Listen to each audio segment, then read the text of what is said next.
Bonjour à tous et bienvenue dans ce dernier épisode du Sommet des Cryptos, 3e édition. Donc déjà, salut Stéphanie, comment ça va? Salut Julien, ça va bien, merci. Bien. Cool. Et puis surtout, merci à vous qui nous avez écoutés, qui avez écouté tous les interviews. Donc c'est super apprécié. J'espère que vous avez trouvé de la valeur dans chacune de ces interviews-là. Donc comme vous avez pu voir, malheureusement, le live avec Paul n'a pas eu lieu. Donc il y a eu un empêchement de son côté. On le remercie quand même d'avoir été présent pour son épisode. Donc si vous l'avez pas vu, on vous invite à aller le voir. C'était super intéressant.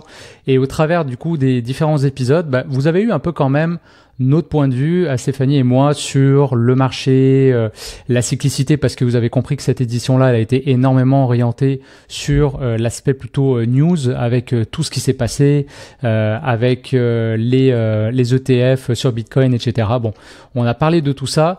Donc, on a réfléchi puis on s'est dit comment on peut vous apporter, encore une fois, un peu de valeur dans cet épisode-là. On s'est dit que ça pourrait être tout simplement une discussion entre nous en vous guidant du mieux possible, en fait, dans ce cycle-là.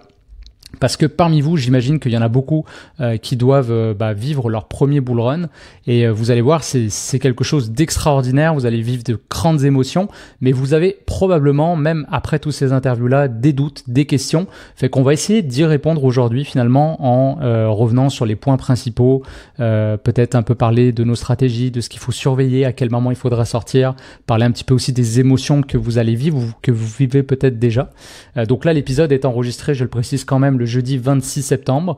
Le marché a bien rebondi là dans les dernières semaines, donc en tout cas les étoiles ont l'air d'être alignées là pour un très beau bull run, une belle phase parabolique. On est prêt, en tout cas tu me diras Stéphanie si t'es prête, mais moi je peux vous dire que je suis dans les starting blocks. Et moi donc bon, parfait. Fais des mois que je suis prête.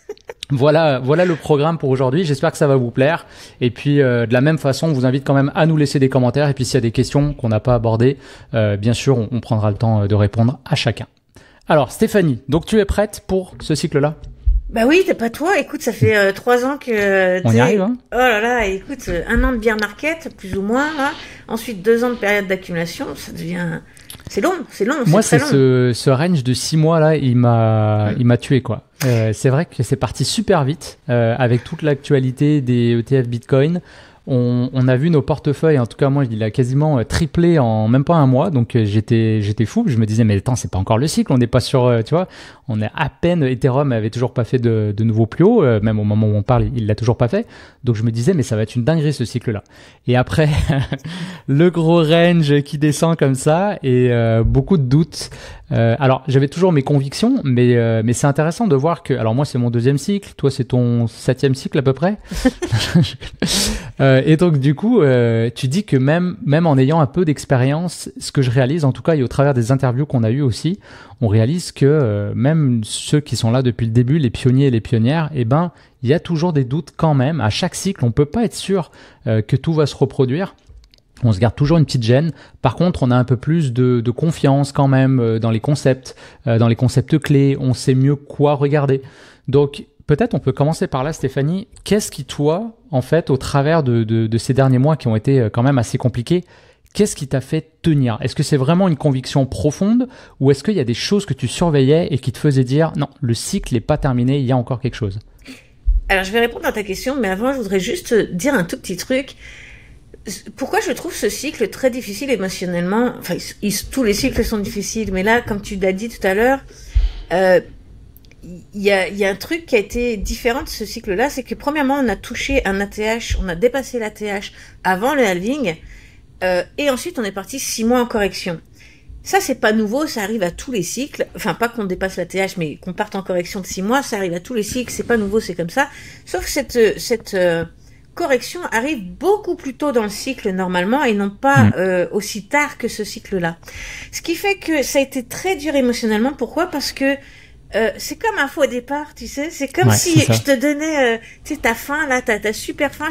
Je te montre une barre de chocolat, je te dis t'as faim, tu la veux, puis je la mange devant toi et je la jette, tu vois. C'est vraiment la même chose, c'est que Nous, on a attendu, là, tu sais, pendant 1 an et demi, on a fait de l'accumulation et tout, puis là, on a un espoir de se dire, oh, peut-être qu'on va avancer plus vite cette année, on va avoir peut-être un cycle accéléré ou whatever. C'est ce qu'on pensait, ouais. Super et tout. Là, on atteint la TH au mois de mars et tout, super. D'ailleurs, c'est pour mon anniversaire, c'était le plus beau cadeau, c'était génial. Bravo. Merci Satoshi. Et ouais, exact. C'était prévu. Et puis, bah, c'est ce que je me suis dit. Dans le halving, il avait fait ses calculs, il a dit, tu vas voir, on va la mettre bien. Et en fait, après, eh bien, on se tape 6 mois de merde. Et franchement, c'est ce qui a été très, très difficile émotionnellement parce que on pensait sortir de là et au final, on y est retourné et ça a ralenti et on est reparti. Parce qu'au final, si tu prends la période d'accumulation au complet, c'est la même chose que les autres cycles. Hein. On est sur la même durée. C'est juste ce fait-là, c'est le faux départ, ce faux départ qui nous a motivés et qui a tout fait tomber par la suite. Et ça, c'était un peu nouveau dans ce cycle. Parce que normalement, ça arrive plus tôt et donc du coup, on sait que ça va redescendre, donc on n'est pas aussi excité, on sait qu'on va avoir la correction de mi-cycle. Donc on prend notre mal en patience. Mais là, tu sais, c'est vraiment... C'est agace, comme disent les Québécois. Voilà, ouais. On a cru à un truc et donc... Ça nous a remis dedans pour ceux qui sont pas motivés. C'était très difficile. Et donc, du coup... Comment t'as tenu ? Les peurs sont aussi arrivées parce que... est-ce que c'est la fin du cycle ? On a dépassé la TH. Du coup, pour ceux qui connaissent pas vraiment, est-ce que, justement, c'est possible que ça se termine ? Non, moi, je pense pas que ça soit terminé. Comment j'ai tenu ? Parce que... comme je te dis, c'est mon 4e, donc je commence à connaître le manège. Je commence à connaître, à identifier certaines phases et à voir comment elles se comportent. Alors là, par exemple, elle était pas au bon endroit, cette phase. Mais elle a toujours été là. Tu comprends ? Ouais. Donc ça, et puis les indicateurs. Enfin, je veux dire, t'as des indicateurs techniques comme P-cycle, Mayer, le MVRVZ aussi. Ouais. T'en as tout un tas. T'en parles dans ton livre d'ailleurs, je crois, hein, dans le dernier livre. Ouais. Exactement. Dans mon livre, je me concentre vraiment sur les indicateurs qui sont les plus faciles à utiliser et surtout qui ont le meilleur taux de réussite. Et donc du coup, est-ce qu'il y en a pas un qui a vite fait flasher en mars ? Oui, c'est possible que, effectivement, le SOPR, c'est un autre indicateur dont je parle dans le livre. Le SOPR, en fait, lui, ce qui est bien, c'est qu'il va toujours tilter avant les autres. Donc, il va t'avertir d'une zone de danger, d'une zone où une correction pourrait être possible, ou en fin de bull run, ou carrément le bull run pourrait s'arrêter. Mais il va toujours tilter avant les autres. Donc, c'est le premier, je dirais, c'est le premier indice. J'ai le soleil, regarde, on dirait un ange, j'illumine. Je sais pas où t'habites, mais moi, il y a de la pluie partout. Ouais, j'ai juste un petit rayon de soleil. Mais... Profites-en pour nous deux. Les dieux sont avec moi, tu vois, pour parler du SOPR. Non, parce que c'est ça, ils tiltent souvent à l'avance. Donc, du coup, ça te permet d'être en alerte, si tu veux. Et ensuite, t'as plus qu'à attendre le pop-up des autres. Ouais. Et puis, c'est fantastique. Et effectivement... il avait annoncé une correction entre le 6 et le 14 mars à peu près, il avait popé. Donc, on pouvait s'attendre, justement, il nous a mis en garde contre une éventuelle correction. Ça, c'est d'ailleurs peut-être une leçon, parce que pour tous ceux qui regardent ces indicateurs-là, à voir, on voit qu'à partir du moment où ils flashent, après, la correction peut être brutale. Donc, peut-être pas attendre trop nécessairement que tout soit vraiment, les indicateurs soient là, ok, pour vendre le top en fait, mais de commencer peut-être à prendre des profits dès qu'on commence à avoir des alertes. Ouais, tout à fait, mais avec le SOPR, attention quand même parce qu'il tilte quand même, il peut tilter quand même beaucoup, plusieurs jours à l'avance. Ouais, longtemps à l'avance. Des Donc, jours ou des semaines à l'avance ? Des jours. Mais ça peut être 1 ou 2 semaines, tu sais, ça reste des jours là, mais... Moi, ce que je fais en général, c'est pour le bull run, parce que pour les corrections c'est différent, mais pour le bull run, je vais utiliser le SOPR. Dès qu'il se met à tilter, effectivement, je vais commencer à me préparer. Si j'ai des gros montants, je vais commencer à les vendre, bien évidemment, s'il m'en reste.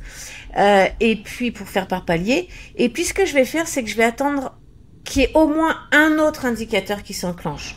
En général, le deuxième qui s'enclenche, ça va être P-cycle. Et le troisième, ça va être Mayer et MVRVZ. Donc, je vais attendre au moins qu'il y en ait... Au moins 2. Ouais, 2. Okay.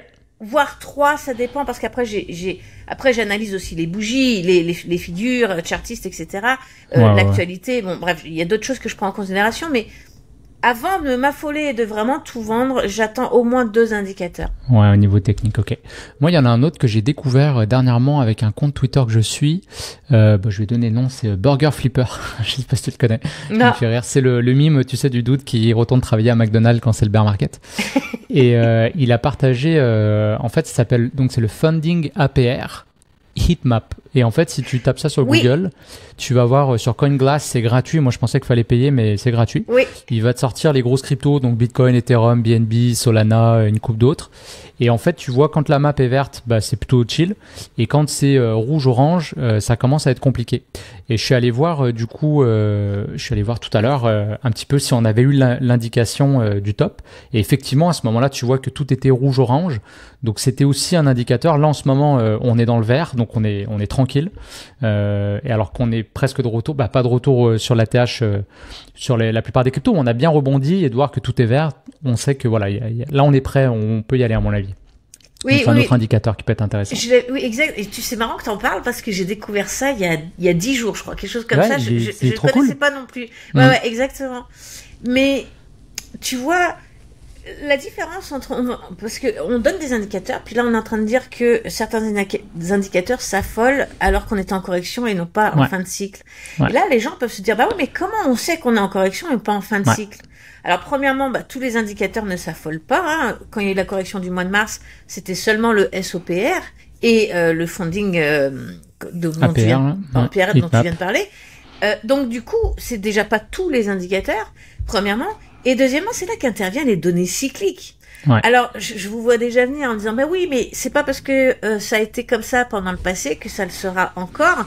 Oui, ça fait 4 cycles que le Bitcoin vit et les 4 cycles ont eu la même durée. Je suis d'accord que ça peut changer dans le futur, sûrement. Mais comme Chantal nous l'a très bien expliqué, ce narratif marche très bien. Je vois pas pourquoi il changerait. C'est facile pour tout le monde et notamment pour les institutions. Donc effectivement, faire des petits pièges à l'intérieur de ce cycle, oui, mais changer le cycle, je vois pas pourquoi ça changerait comme ça du but en blanc, sans raison en tout cas. Peut-être dans le futur, mais là c'était pas le cas en tout cas selon moi. Et puis c'est ça, c'est que si tu as des données cycliques, si tu as des indicateurs, donc des outils techniques, si tu suis l'actualité et puis après si tu fais un petit peu aussi fonctionner ton cerveau, tu te rends compte que on n'était pas du tout, les indicateurs ont pas tilté, le cycle, on était carrément au milieu du cycle, donc c'était pas du tout le temps. L'actualité, il y a les ETF et tout ça, et pour ton cerveau, c'est simplement de se dire, là, il y a les institutions qui viennent d'investir des milliards de dollars dans les ETF, c'est leur notoriété qui est en jeu, c'est leur gagne-pain qui est en jeu. Tu crois vraiment qu'ils auraient investi des milliards? Parce qu'il faut se rappeler que sur le top du marché. Sur le top du marché, sachant que ces gens connaissent très bien leur métier et ils ont plein d'informations que nous n'avons pas, d'accord? Donc tu crois vraiment qu'ils auraient investi autant de milliards sur le top du marché pour tout perdre ou immobiliser l'argent de leurs clients? Bien sûr que non, ça ne fait aucun sens. Par contre, qu'ils fassent une correction, que les market makers rentrent là-dedans et qu'on fasse chuter le prix du Bitcoin pour pouvoir en racheter plus, alors là, ça fait beaucoup plus de sens. Tu vois? Ouais. Comme dit Yann Darwin, j'aime bien, il disait « ça puait, mais seulement d'une narine ». Tu vois, parce qu'il y avait quand même un peu la crazy des meme coins aussi, qui est quelque chose que généralement on voit plus tard dans les cycles. Donc ça puait quand même, mais d'une narine seulement. Donc quand ça pue des 2 narines, c'est là qu'il faut vendre. Donc j'aime bien la petite expression. Mais non, effectivement, on est d'accord là-dessus. Je pense que toutes ces raisons-là, en tout cas, nous semblaient dire que c'était pas terminé. Alors après, là, par contre, la prochaine fois, je pense qu'on va commencer à avoir à nouveau ces indicateurs qui vont flasher. Là, au niveau de la cyclicité, par contre, ça sera à prendre très au sérieux. Exact. Et donc, du coup, c'est un rappel qu'il faut sortir peut-être progressivement. Essayez pas de viser le top parce que c'est impossible, c'est du gambling rendu là. Donc, bien sécuriser, à minima, votre mise de départ. Parce que psychologiquement, vous allez pouvoir beaucoup mieux vivre la dernière hausse, qui est la plus énervée, celle qui nous fait vivre beaucoup d'émotions. Et puis après, être assez agressif sur votre prise de profit. Mais moi, le truc qui m'a un peu, qui me questionnait, c'est que je me disais, est-ce qu'on va donner la chance à ceux qui arrivent, dernière minute, de rentrer dans le train. Et c'est pour ça que je me disais, ça peut pas redescendre aussi bas, en fait, parce que ça veut dire que ça fait 1 an et demi qu'on est là pour rien, quasiment. Tu retrouves les mêmes prix, alors à part sur certaines cryptos qui avaient bien explosé et tout, mais en fait, ça a été donc très difficile pour ceux qui étaient déjà positionnés, mais par contre, ça a été une opportunité en or, finalement, pour beaucoup d'investisseurs qui, voilà, avaient suivi, qui n'avaient pas FOMO sur le top et qui se disaient, ben, ok, là, on m'offre une nouvelle chance. Et je pense que le train s'est rempli aussi là de plein de nouveaux qui sont rentrés, qui en ont profité pour loader leur bag sur des prix très sympathiques, quoi, juste avant l'envolée. Et si tu regardes bien, dans tous les autres cycles aussi, on a vraiment cette, plus ou moins là, ok, on n'est pas à la virgule près, mais on a toujours plus ou moins ce cycle dans la période d'accumulation on achète vers le bottom et tout ça, voilà, on remonte parce que la période d'accumulation c'est un range, hein, c'est-à-dire qu'on monte et qu'on descend. Bien sûr. Donc, quand on est en haut, après on redescend et tout ça, on le sait, ça dure 1 an et demi, 2 ans. Donc on a toujours finalement une seconde chance de racheter. Mais ce qui est plus malin, c'est que quand on connaît ces cycles-là, c'est d'acheter donc dans le bottom, le plus près du bottom possible, de commencer à récupérer ta mise de fonds ou en tout cas une partie de tes gains quand on arrive sur le haut du range, et puis racheter au fur et à mesure à chaque fois qu'on descend et puis revendre à chaque fois qu'on remonte, etc. Parce que du coup, quand on arrive en marché haussier, t'as déjà récupéré une bonne partie de ta mise si tu ne l'as pas récupéré complètement au final, tu comprends? Donc après, t'as l'esprit tranquille pour faire ton bull run. Ouais. Après, c'est que des gains que tu récupères au fur et à mesure. Et en plus de ça, moi j'ai un budget de swing trading qui est vraiment séparé du holding, et donc du coup, eh bien, tu peux continuer aussi pendant la montée avec le swing trading, pas le holding, c'est différent, pas mélanger les deux sacs. De racheter à chaque dip, à chaque correction, tu rachètes et tu revends, et tu rachètes et tu revends. Mais du coup, tu fais ça sans stress. T'es pas stressé parce que ta vie dépend pas de ça.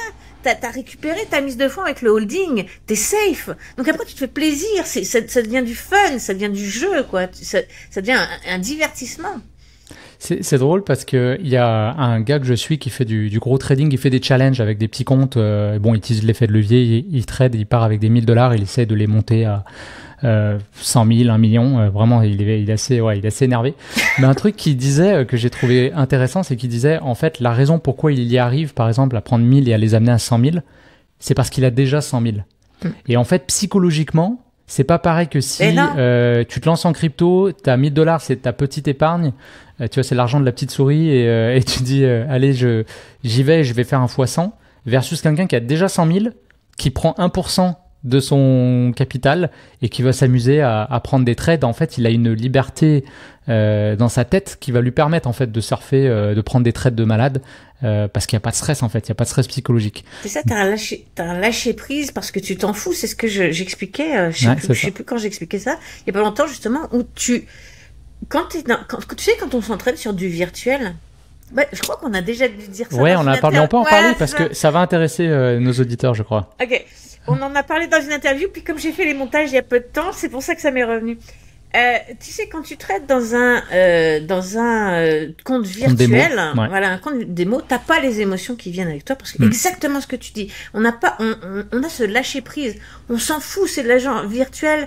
J'en ai pas besoin. Alors, j'ai pas besoin de cet argent premièrement, mais en plus de ça, c'est pas du vrai argent, donc on s'en calise si tu veux.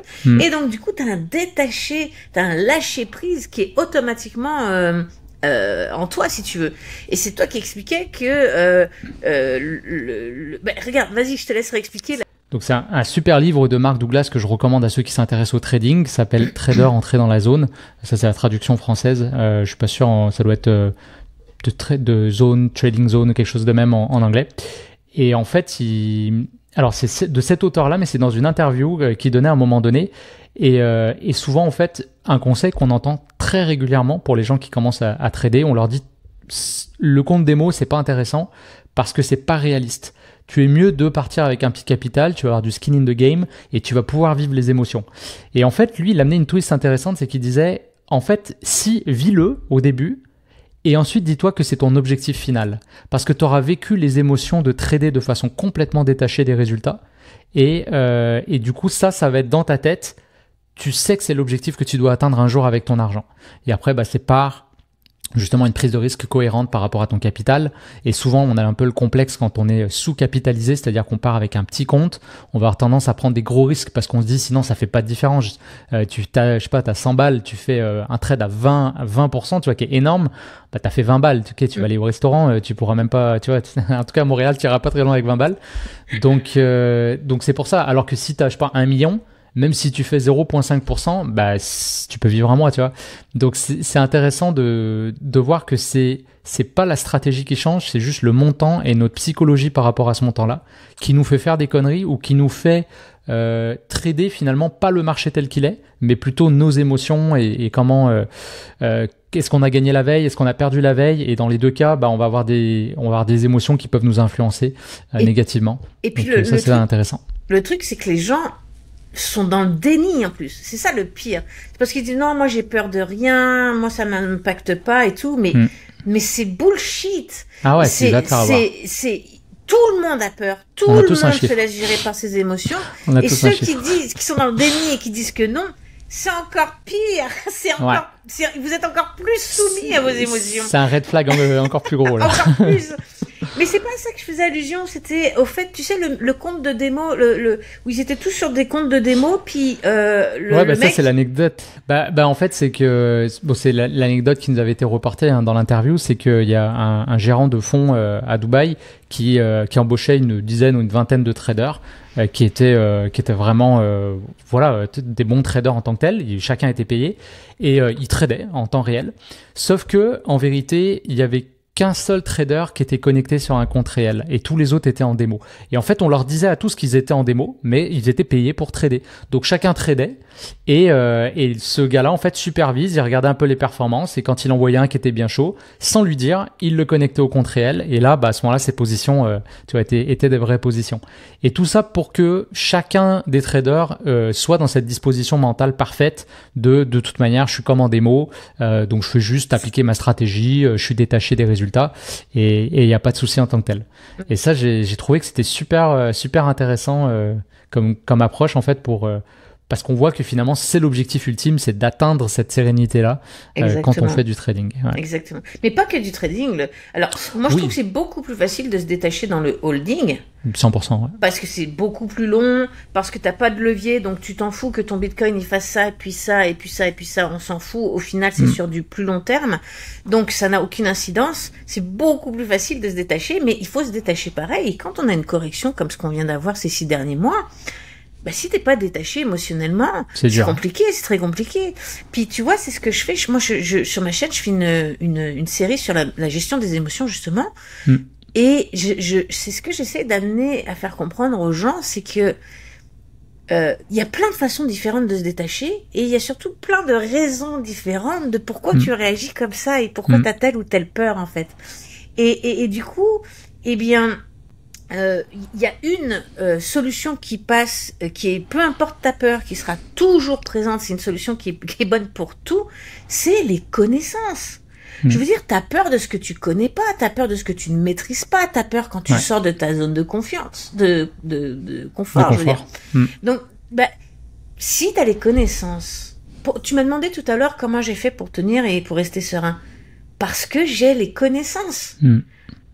Tu vois, je sais que mes indicateurs se sont pas affolés, donc je m'affole pas. Je sais que d'un point de vue cyclique, on n'est pas dedans, donc je m'affole pas, il reste encore 1 an et demi. Je sais que, tu vois, tac. Je sais comment fonctionnent les market makers. Je sais comment fonctionnent les institutions.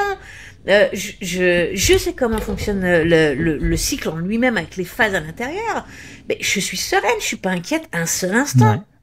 On peut quand même souligner que les market makers ont fait un travail incroyable parce que moi j'analyse beaucoup la mentalité. Est-ce qu'on est dans du greed, est-ce qu'on est dans du fear sur les réseaux, sur les investisseurs. J'essaie d'avoir un panel en fait de types d'investisseurs, autant du retail, des gens sans expérience que des gens avec beaucoup d'expérience qui ont plusieurs cycles derrière la cravate. Et en fait, je pense qu'on est à un moment parfait pour que le bull run parte, c'est que il y a plus personne qui sait ce qui se passe en fait. Oui, comme tu dis, il y a des gens qui on a des convictions et on attend et on est ceux qui restent encore en fait, c'est des gens qui sont moi de toute manière, je vais nulle part. Tu vois ce que je veux dire? Et ceux qui devaient partir les week-ends, ça fait un moment là qu'ils ont défaussé. Et il y a aussi le côté PTSD, c'est-à-dire que t'as des gens qui sont traumatisés des derniers cycles et qu'en fait, là, même quand ça remonte, je vois, il y en a plein qui disent, bah là, Bitcoin, il va remonter à 68, 69 000, puis là, on va redescendre à 60 000. Donc, tu vois, il y en a qui anticipent, oui, une montée, certes, mais que on n'a pas fini le range parce qu'à chaque fois que ça remontait, ça redescendait. Donc, ils sont complètement traumatisés. Donc, le mouvement va les surprendre. On est vraiment à un moment parfait, j'ai l'impression. Ils ont fait vraiment un beau boulot avec ça pour que le bull run puisse repartir parce que là, on a presque autant de bulls que de bears, on sait plus trop et on va tous se faire surprendre par le mouvement à mon avis. Écoute, tu vois, c'est marrant que tu me dis ça. J'avais un trade mais j'imagine que toi aussi, parce que tu m'en as parlé avant. Mais ouais, là j'ai fermé. J'avais un trade en cours et je l'ai fermé hier soir. Et c'est vraiment ça, c'est-à-dire que je pense qu'on est vraiment très très proche d'une montée, ça c'est indéniable. Mais sur le court terme, là, comme c'était un trade avec levier, je peux pas faire n'importe quoi. Exact. Le trade était parfait, franchement, les figures chartistes, les indicateurs, tout était une merveille, tu vois. Ouais. Voilà. Sauf que, en plus là, il a passé hier 2 fois de suite, 2 jours de consécutifs, il a passé sa résistance. Donc, il a passé sa résistance, et ensuite il l'a retesté, il l'a validé, et aujourd'hui il est encore en train de la valider. Donc parfait, tu vois, le trade parfait, c'est-à-dire que je me serais jamais posé la question autrement, j'aurais jamais fermé ce trade si je n'avais pas vu Bitcoin. Ok ? Et sur Bitcoin, le truc c'est que tous les indicateurs indiqueraient plus ou moins une petite correction, mais une petite, hein, on parle pas d'un gros truc là, juste un petit, même je dirais peut-être un gros retest plus qu'une correction, tu vois, c'est un peu violent correction. Mais du coup, comme tu dis, on est tellement perdu, c'est-à-dire qu'avant, en général, les cryptos, les altcoins suivent Bitcoin. En plus, on est à 57-58% de dominance de Bitcoin, c'est énorme. Donc, en général, si Bitcoin corrige, les altcoins vont corriger. Sauf que là, c'est pas le cas. Cette semaine-là, c'était pas le cas. C'est les altcoins qui ont pris du poids. Ouais. Exact. Sauf qu'on est quand même encore à 57% de dominance du Bitcoin. Donc, c'est là où tu te dis, maintenant, je suis complètement perdu, quoi. Enfin, je veux dire, normalement, avec 57% de dominance, bah, si le Bitcoin y plonge, les altcoins y plongent. Donc, bah, en général, tu le surveilles. Mais là, en même temps, bah, là, tu vois que les altcoins, elles tiennent bien le coup cette semaine et qu'elles suivent pas vraiment. Il y a une décorrélation avec le Bitcoin. Mais en même temps, si le Bitcoin corrige vraiment, qu'est-ce qui me dit que les altcoins vont pas cracher, tu vois? Il y a une épée de Damoclès au-dessus de la tête, là. Les indicateurs sont tous rentrés dans le neutre. C'était des trucs positifs, là. Ils sont tous rentrés plus ou moins dans le neutre. Où ça pourrait indiquer, justement, on sait pas, tu vois. On est dans la zone de je sais pas en ce moment. Écoute, ça peut partir d'un bord comme de l'autre. Après, moi, en tout cas, je vois de plus en plus, je traite beaucoup des patterns en weekly et j'ai pas mal de crypto. Alors après, tout à l'heure, on va rentrer dans les stratégies d'ailleurs parce que je voulais qu'on puisse donner quelques pistes à ceux qui nous écoutent. Mais j'ai tellement de signaux de trades en ce moment, mais des beaux signaux sur plein de trades sur différentes narratives. Moi, en tout cas, je suis obligé de le suivre parce que c'est ma stratégie. Si j'ai un signal, je dois y aller. Je vais pas me dire, ah oui, mais si Bitcoin corrige, machin. Et cette semaine, en tout cas, et même les 2 dernières semaines, ça a été plutôt profitable de suivre ma stratégie à ce niveau-là. Mais c'est intéressant de le souligner. Ouais. On est dans une zone où on sait pas trop, en fait. On est vraiment sur quelque chose d'inédit à ce niveau-là. Oui, vraiment. Ouais. Puis c'est contradictoire parce que 57% de dominance, ça veut bien dire ce que ça veut dire. Ça veut dire que les altcoins suivent se font avec la taxe. Ouais. Tu vois? Et c'est pas le cas. Il y a une corrélation. Ce qui me laisse aussi justement penser qu'on est vraiment proche d'une montée aussi également parce que du coup, tous les narratifs sont en train de se mettre en disposition haussière. Ouais. Donc forcément, voilà. Et j'insiste. Là, on a dit, on est le 26 septembre. Je parle pas d'une correction violente, je parle juste d'un petit retracement normal, tout à fait normal. Mais quand tu es en levier, ton retracement normal, il peut te coûter cher. Il peut te sortir, quoi. Ouais. Et d'ailleurs, par rapport, avant qu'on rentre dans les stratégies, par rapport au mois, donc là tu dis septembre, tu avais noté un truc finalement alors là il nous reste quoi, 3-4 jours pour valider cette statistique-là. Mais septembre, souvent c'est un mois qui est rouge. Et après, on a octobre, novembre, décembre qui sont plutôt verts statistiquement. C'est pour ça que tout le monde dit Q4, October et tout ça. Mais toi, tu avais noté un truc, c'est que septembre était vert les années d'élection, c'est ça ? Ouais, en fait, j'ai remarqué, comme tu dis, au mois d'août, là, tout le monde s'affolait que septembre, que ci, que ça. Et J'en ai parlé, j'ai même fait un short sur ma chaîne YouTube où j'expliquais que les années d'élections américaines, c'est le contraire qui se passe. C'est-à-dire que effectivement, en général, le mois de septembre est toujours en rouge, est toujours négatif, en général tout le temps, sauf les années d'élections où là il est vert. Par contre, le mois d'août qui précède les élections est toujours rouge, donc on a cette fameuse correction au mois d'août, et le mois de septembre, lui, est toujours vert. Et soit on monte, soit on stagne à la limite, mais on rattrape notre retard et on stagne. Mais il n'est pas négatif. Et donc c'est ça dont j'avais parlé. C'est exactement ce qui s'est passé finalement. Et je trouve ça super intéressant de voir cette relation parce que je veux dire dans 100% des cas, le mois de septembre est un mois négatif et très mauvais.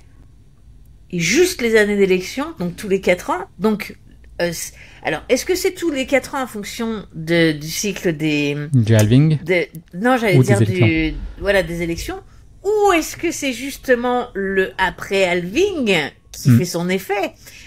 Peu importe. Un peu des deux, je pense. Ouais. Voilà, et c'est aussi curieux, d'ailleurs, on ne sait plus qui en avait parlé, mais je trouve ça intéressant aussi de voir que le halving tombe toujours les années d'élection, pendant les cycles d'élection.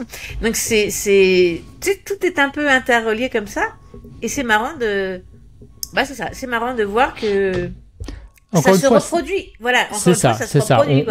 On n'est pas en train de dire qu'on a trouvé la recette qui nous dit absolument ce qui va se passer, mais en fait, de toute manière, c'est l'humain qui est comme ça. On veut interpréter les choses et on va identifier des patterns. Alors après, il faut faire attention parce que des fois, on peut faire des liens qui sont pas bons. Ou qui sont pas valides d'un point de vue statistique. Donc ça, j'essaie toujours d'être critique par rapport à ça. Ok, alors maintenant, on va peut-être parler un petit peu de stratégie parce que tu disais tout à l'heure que tu avais une part de holding et une part de trading. Moi, de mon côté, je fais que du trading. Fait qu'on peut peut-être un peu développer nos stratégies respectives pour donner un peu des pistes aux gens qui nous écoutent. Tu veux commencer ? Tu veux, vas-y. Ça va changer. Commence un petit peu pour une fois. Alors moi, je commence. Dans le fond, la façon dont moi je vis les bull runs, c'est-à-dire, alors c'est juste mon deuxième, d'accord, mais j'ai appris et j'ai bien travaillé pendant le dernier bear market. Et ce que j'ai réalisé en fait, c'est qu'on a toujours cette phase de pré-bull run. Ensuite, on a la correction, la fameuse dont on a parlé tout à l'heure, et après ça, on a la dernière phase de cycle où ça part très très fort, et notamment sur les altcoins, puisque moi, je ne suis pas exposé en Bitcoin. Par contre, je reporte tous mes trades par rapport à du Bitcoin. C'est-à-dire que c'est un peu comme quelqu'un qui veut surperformer le marché. Quand on dit surperformer le marché, il faut que tu compares au marché du coup, tu ne compares pas à zéro. Donc par exemple, si tu es un trader d'actions américaines, tu peux comparer par rapport au SP500. Et si tu fais une meilleure perf que le SP500, ça valait le coup de faire quelque chose. Si tu sous-performes le SP500, ça valait absolument pas le coup parce que tu aurais pu acheter un ETF et puis profiter de ta life. Donc c'est un peu ce que je fais avec Bitcoin. Et d'ailleurs, je note que là, depuis 6 mois, je fais juste je tourne autour d'une valeur de Bitcoin qui est la même, c'est-à-dire qu'au final j'ai des gains positifs et des gains négatifs qui s'annulent et globalement je fais pas mal juste donner à manger à mes brokers qui se mettent bien avec moi, mais par contre dans la phase où ça a bien monté en février-mars, là j'avais doublé voire triplé mon back de Bitcoin en équivalence. Donc ça me montre que moi j'ai une stratégie qui marche bien dans les moments qui sont très tendanciels et beaucoup moins bien en range. C'est une stratégie qui n'est pas adaptée pour le range que moi j'utilise. Et donc pour revenir là-dessus, c'est que j'ai analysé, en fait, je considère que le marché il nous montre un peu les cartes qu'il a dans sa main sur cette phase de pré-bull run. Ce que je veux dire par là, c'est qu'il nous montre quelles sont les narratives qui vont bien fonctionner. Il nous montre quels sont les leaders. Et en fait, moi, je pars d'un postulat, c'est que les cryptos qui surperforment, je pense qu'elles vont continuer de surperformer. Et je sais que ça, c'est vraiment deux approches. D'ailleurs, avec mon petit frère, pour ceux qui nous écoutent sur Balado 3.0, vous nous avez souvent vu argumenter autour de cette idée-là. Il y a des gens qui vont chercher plutôt la valeur et qui vont plutôt acheter justement des cryptos qui sont sous-évalués et ils vont viser un retour à la moyenne de valeur. Et donc tu as des très bons projets, je vais nommer par exemple AV, tu vois, très bon projet qui a de la valeur et qui semble un peu loin par rapport aux autres cryptos de sa valeur, tu vois, ou il y en a, ils vont te dire ça avec Atom par exemple, ou d'autres projets comme ça. Et à l'inverse, moi, en fait, ce que je fais, c'est que je trade le momentum, je trade le flux. Donc, je vais vraiment identifier quels sont les narratifs qui montent. quels sont les projets qui surperforment, et ensuite je vais miser sur celles-là parce que je pars de ce postulat-là qu'elles vont continuer de surperformer. Alors ça veut pas dire qu'à un moment donné ils vont pas se retourner. Je l'ai vu par exemple avec Injective. Injective, moi je l'ai vraiment suivi tout du long, et à un moment donné on a vu qu'il a perdu un peu en force, et ensuite là il a droppé pas mal, même il a corrigé un peu plus que d'autres projets, plus que même ce que j'aurais cru. Mais à ce moment-là, moi, ça devient plus un altcoin qui surperforme. Donc, à ce moment-là, moi, je vais avoir un système de sortie qui va faire que j'arrête de prendre des positions dessus parce qu'il a perdu un peu cette place de leader en tant que tel. Et là, je vais aller sur d'autres leaders parce qu'il y a toujours des leaders. En fait, à tout moment, tu vas avoir des projets qui surperforment le marché, qui surperforment Bitcoin. Donc, moi, c'est un peu ma stratégie. C'est comme ça que je fonctionne. Et c'est pour ça que j'ai pas non plus de gros bags, parce que sur le premier cycle, en fait, j'avais une vingtaine de projets en fait, parce que je m'intéressais énormément aux technologies. Quand tu découvrais un projet, j'avais envie de l'avoir. Tu vois, il y a un côté collectionneur un peu en moi qui voulait tous les avoir, un peu comme les Pokémon, tu vois. Donc je disais, je veux lui. Et quand il y en avait un qui pumpait, bah en fait je me disais, super, tu vois, j'ai pas manqué ce pump là. J'avais aussi, ça c'est un truc sur lequel j'ai dû beaucoup travailler et que je continue encore de travailler, c'est que il y a une partie de moi qui voudrait catcher tous les pumps. Mais ça, c'est l'erreur du débutant parce que tu ne peux pas tous les avoir. Donc oui, tu vas avoir des altcoins qui pumpent, qui font des 40%. Je vais donner l'exemple de... Alors, il y en a une qui m'énerve depuis le début. C'est CKB. CKB, j'ai manqué les 2 pumps magistraux, je sais pas comment il faut dire, les 2 pumps incroyables qu'elle a fait. À chaque fois, ça part, c'est trop nerveux comme crypto. C'est un peu comme XRP. Quand ça part super vite. Et là, ça vaut pas le coup de FOMO et de rentrer sur ce truc-là. J'ai juste accepté que cette crypto-là, on n'est pas phasé, et il y en a plein d'autres que j'ai surfé, tu vois. Donc voilà. C'est un peu ce que je voulais dire. Je me suis perdu dans mes explications. Non. Ça fait du sens ce que je dis, Stéphanie? Mais oui, tout à fait. Je dis pas trop de conneries? Non, okay, non. C'est bon. Tu as un profil d'investisseur plutôt agressif et je dirais assez... t'aimes bien l'adrénaline, t'aimes bien être au cœur de l'action, là, finalement, oui. tu vois. J'ai une tolérance au risque qui est très grande, effectivement. Pour mon 20x Challenge, d'ailleurs, que je documente sur ma chaîne, je me suis même mis des règles qui poussent un peu le trait parce qu'on voulait comparer avec Flo 2 approches de trading différentes. Et je fais même exprès de faire des all-in. Alors, sur mon portfolio perso, je fais pas que des all-in tout le temps, bien sûr. Je divise, je prends plusieurs trades, je gère mon risque. Mais sur cette petite poche-là, donc j'étais parti avec un $1000, tu vois, là, je fais des all-in. Donc, le capital a grossi, mais je continue de faire des all-in parce que ça fait partie d'une démarche presque scientifique, j'ai envie de dire. Mais en fait, du coup, ma stratégie me permet, donc comme je disais tout à l'heure, d'une certaine façon, je touche un peu à tous les projets, mais je vais jamais rester dessus. Donc l'avantage que j'y vois, c'est que je tombe pas amoureux de mes bags et je suis capable de les vendre parce que je fais souvent cet exercice-là, de vendre, de prendre des profits. Donc ça m'aide. Alors oui, mes profits sont réinvestis parce que pour l'instant, dans ma stratégie, j'attends certains signaux, comme on a discuté tout à l'heure, pour pouvoir dire, OK, là maintenant, les profits que je prends, je les remets pas dans le marché. Et ça va être important. C'est une erreur que j'ai fait lors du dernier cycle, que je ne referai pas. Mais donc du coup, ça me permet, je me vise en fait 4 à 5 lignes maximum. Donc mon portfolio est toujours réparti comme ça, tu vois, en 25% ou 20%. C'est des trades de 20% de mon capital que je vais mettre. Et de cette façon-là, donc les pommes que je prends, ça va être significatif sur ma performance. C'est ça qu'il faut comprendre. Si vous êtes étalé sur 50 cryptos, tu as une crypto qui fait 50%. Si tu avais 200 balles dessus, tu changeras pas ta life. Si par contre, tu avais mis 20% et tu avais peut-être plusieurs milliers de dollars, là, on commence à jaser. Fait que c'est un peu mon approche. Voilà, donc du trading, je regarde vraiment l'analyse technique et après, je fais beaucoup de... Alors ça, c'est plus difficile et il y a une partie de moi où il faut que je dompte ça, c'est-à-dire qu'en trading, tu as 2 choses. Tu as l'approche systématique et tu as l'approche plutôt qu'on appelle discrétionnaire. Okay.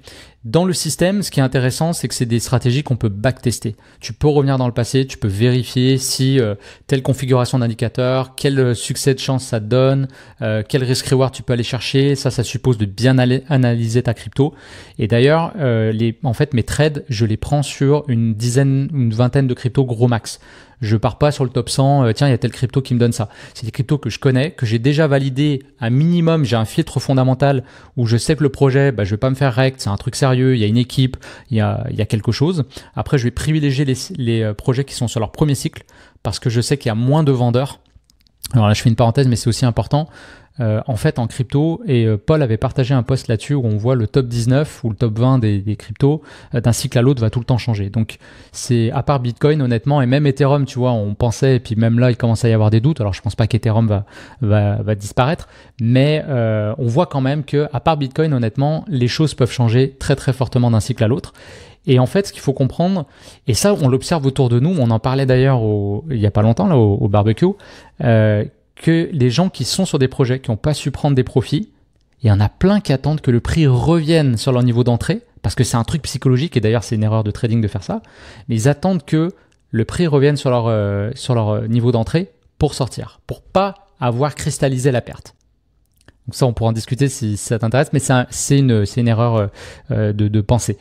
Et en fait, ce que ça veut dire, c'est que sur des projets qui ont déjà vécu des cycles, eh ben, vous avez plein de vendeurs comme ça qui sont au-dessus de vous et qui attendent juste une chose, c'est que le prix arrive pour sortir du projet. Alors que si vous êtes sur des projets qui sont sur leur premier cycle, alors il faut faire attention aux unlocks des tokens, etc. Ça, il faut quand même être vigilant parce qu'il peut y avoir une pression vendeuse à cause de ça.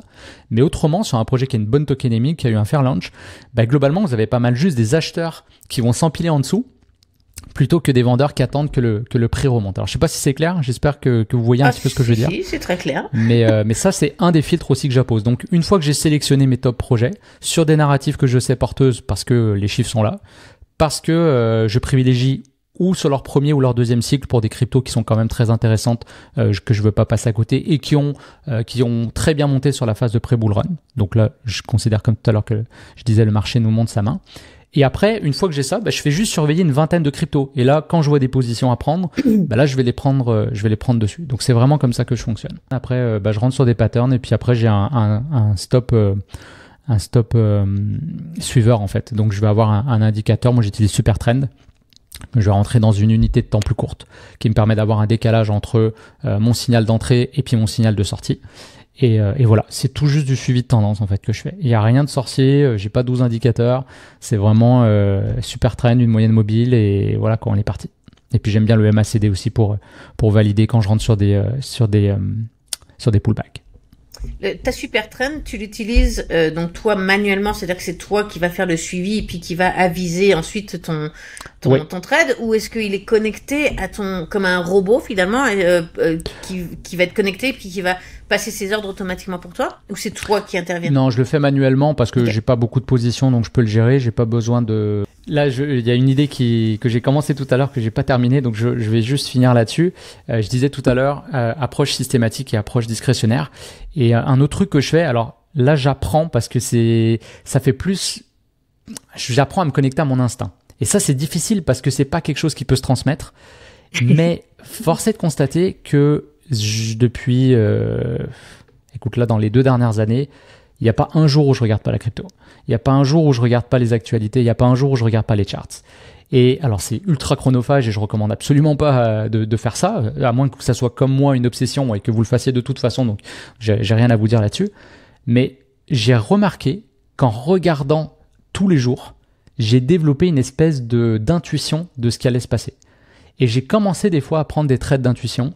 Et à date, alors après, statistiquement, on est dans un cycle haussier, machin, c'est sûr que et puis je prends que des trades acheteurs. Hein. Je ne short pas le marché, ça c'est une règle. Je touche pas au futur, j'achète que en spot. Je fais pas d'effet de levier parce que c'est ce qui m'a perdu lors du dernier cycle. Donc moi perso, je fais que du spot. Et effectivement, il y a des fois, je sens des intuitions, je sens des trucs qui arrivent. Tu vois, Phantom par exemple, la montée là. Je l'ai détecté parce que je voyais il y a plusieurs comptes qui commençaient à en parler et il y a quelque chose au niveau graphique, je sentais des trucs et il y a des choses comme ça. Le dernier cycle, j'avais eu un trade comme ça sur Loopring et ça a été pareil, ça a été un de mes trades les plus gagnants. Et c'est pareil, c'était vraiment juste, oui, techniquement j'avais un signal, mais j'avais des signaux sur plein d'autres cryptos. Mais le petit truc qui fait que je me suis exposé sur ce projet-là, bah, c'est mon ressenti, mon intuition. Alors, est-ce que toi aussi, tu prends des trades d'intuition ou parce que je te sais très carré dans ta stratégie. Bah, moi, je suis pas comme toi. Moi, j'ai mon profil d'investisseur, il est à l'opposé du tien. Moi, j'aime la tranquillité, l'harmonie, la sérénité, le calme, tu vois, faire le moins possible et me dégager du temps pour autre chose. Donc, c'est bien, ça va donner du contraste comme exactement, ça. Alors, vas-y, dis-moi tout. Vraiment à l'opposé l'un de l'autre. Donc moi, ce que je fais, c'est que j'ai pas envie de me casser la tête, j'ai pas envie de passer toutes mes journées derrière, sauf si j'ai décidé de le faire parce que ça me fait du bien, parce que j'ai envie, mais j'ai pas envie que ce soit une obligation. Donc je vais faire le moins d'efforts possible, voilà, et je vais surtout sécuriser mon argent le plus possible aussi. Ça a été mon premier livre, j'ai fait un livre là-dessus aussi. D'ailleurs, c'est mes meilleures ventes. Ce livre, il cartonne, quoi. C'est vraiment l'idée derrière ça, c'est de se dire, ok, moi, je vais faire simple. Je vais entrer en période d'accumulation juste après le bottom. Je vais acheter quelques monnaies. Alors, mon erreur, c'est que moi, j'achète toujours trop de monnaies. Je les veux toutes, comme tu disais tout à l'heure, c'est très difficile de faire le tri. Mais ça, c'est une erreur et je le dis tout le temps. Hein. Je dis que je suis très nulle là-dedans. T'en es consciente au moins. J'en suis consciente. Il faut pas avoir autant de monnaies. Et là, je me suis vraiment, pour le prochain, là, je me suis vraiment mis une discipline. Puis je vais vraiment me l'imposer de limiter le nombre de monnaies parce que on en parlera tantôt. C'est too much. Mais bon, bref. Donc, du coup, c'est ça. C'est que je vais acheter dans les narratifs. Je vais identifier des narratifs qui je pense vont marcher. Je vais acheter des crypto-monnaies dans ce narratif-là. Comme tu dis, la phase pré-bull run nous montre justement plus ou moins quels narratifs vont bien performer ou en tout cas plus que les autres peut-être. Et donc du coup, je vais re-remplir mes bagues dans les narratifs que j'avais identifiés dès le départ. Si c'était les mêmes, je vais re-remplir parce que du coup, j'ai une sorte de confirmation, pseudo-confirmation qu'effectivement les narratifs pourraient être bons en tout cas. Et donc du coup, j'ai acheté, au début de la période d'accumulation, j'ai acheté une partie de ces narratifs, de ces monnaies, et j'attends la deuxième partie de la période d'accumulation pour confirmer, donc comme on vient de le dire, et racheter dans ces narratifs alors soit d'autres monnaies dans le même narratif, soit une monnaie que j'avais déjà et remplir le sac.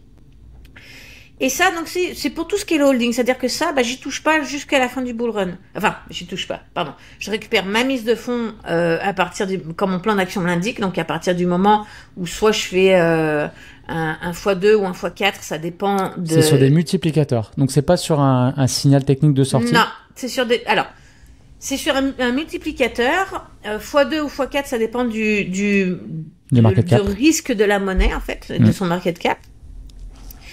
Maintenant, si on me dit, je sais pas, ça me dit vends un x2, mais que je vois que d'un point de vue indicateur, d'un point de vue technique, on pourrait pousser encore un tout petit peu, bien sûr, je vais attendre un petit peu, évidemment, c'est sûr. Mais ça, c'est parce que moi, j'ai les connaissances nécessaires pour ça. Mais ceux qui n'ont pas les connaissances, je leur dis, vous cassez pas la tête, vous mettez des trucs, voilà, quand t'as fait ton truc, tu sors, et puis voilà. Donc, ça, c'est une chose. Et donc, après tout ça, je le laisse courir. Donc, je récupère juste ma mise de fonds et je récupère des profits au fur et à mesure de la montée, suivant mon plan d'action que j'ai déterminé à l'avance. Donc, loin de tout... et toute émotion, justement, pour éviter de se faire avoir sur les FUD, les faux mots, les machins, les corrections, etc. Donc, la mise de fonds, c'est non négociable, c'est sur un multiplicateur. Le deuxième take profit, c'est non négociable, c'est sur un multiplicateur qu'après je peux ajuster en fonction du marché. Et après, les 2 ou 3 autres take profit, eux, je vais les adapter avec le marché suivant où on se trouve, si on est trop tôt dans le cycle ou trop tard ou whatever, les indicateurs, etc. Ceux-là, je vais les adapter. Ok, intéressant. Et à côté de ça, j'ai un autre budget. Donc ça, le holding, c'est vraiment, je me casse pas la tête. Hein. J'achète au début, je vends à la fin et mon plan d'action, je l'ai programmé à l'avance et lui, il m'envoie des emails. Le plan d'action que j'ai fait, il m'envoie, quand c'est le temps de vendre, il m'envoie des emails. J'ai pas besoin de me casser la tête avec quoi que ce soit. Donc la mise de fonds, en fait, pour la mise de fonds, je programme à l'avance sur des exchanges. Donc je vais laisser cette partie d'argent, je vais retirer le reste pour mettre en sécurité, mais je vais laisser ma partie d'argent que je dois vendre pour récupérer ma mise de fonds. Comme ça, je programme à l'avance, ça se fait tout seul, j'ai pas besoin de m'en soucier, je me casse pas la tête avec ça.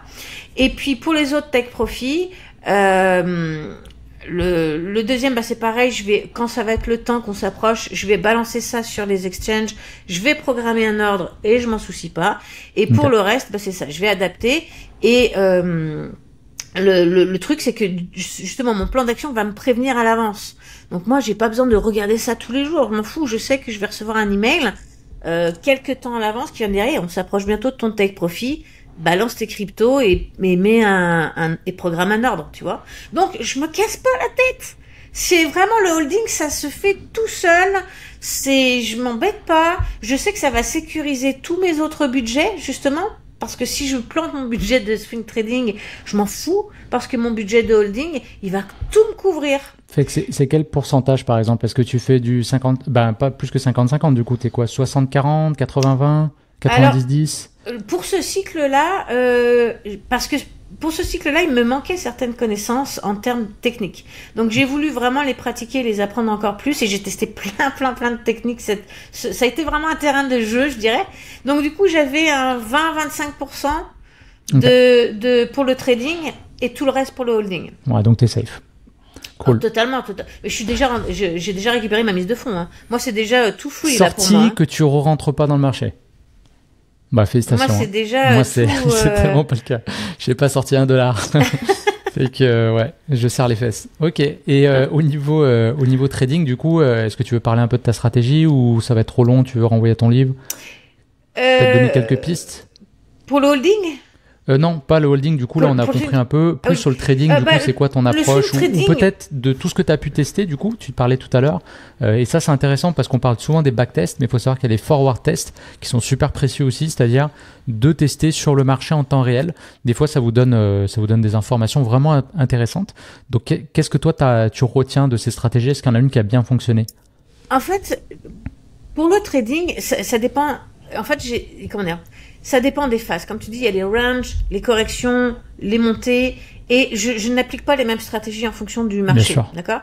Donc, ça va être trop long, je peux pas expliquer ça là comme ça, puis c'est très technique en plus. En revanche, je voudrais parler du swing trading que j'utilise plus justement sur les mêmes narratifs que dans lesquels j'ai investi dans le holding, et souvent les mêmes monnaies parce que du coup je les connais et c'est beaucoup plus facile. Et je voudrais rebondir sur ce que tu as dit tout à l'heure. Dans le trading ou le swing trading, il faut vraiment investir sur des monnaies que tu connais. Parce que ça change, la dynamique change, les prix changent. Je veux dire, un 10% de plus-value sur une monnaie qui vaut $500 et une monnaie qui vaut $0,005, c'est pas du tout la même chose. Je veux dire, 10%, tu les atteins comme ça. Donc, si tu passes en levier et que t'as pas l'habitude de trader avec des petits montants, que t'as l'habitude de trader avec des monnaies à 100, 200, $300 l'unité, je peux dire que tu vas te faire éjecter en une fraction de seconde. Parce qu'un 10% sur un 0,005, c'est très très très vite atteint, tu vois. Là, tu parles du market cap, du coup, parce que... Non, je parle du prix de la monnaie.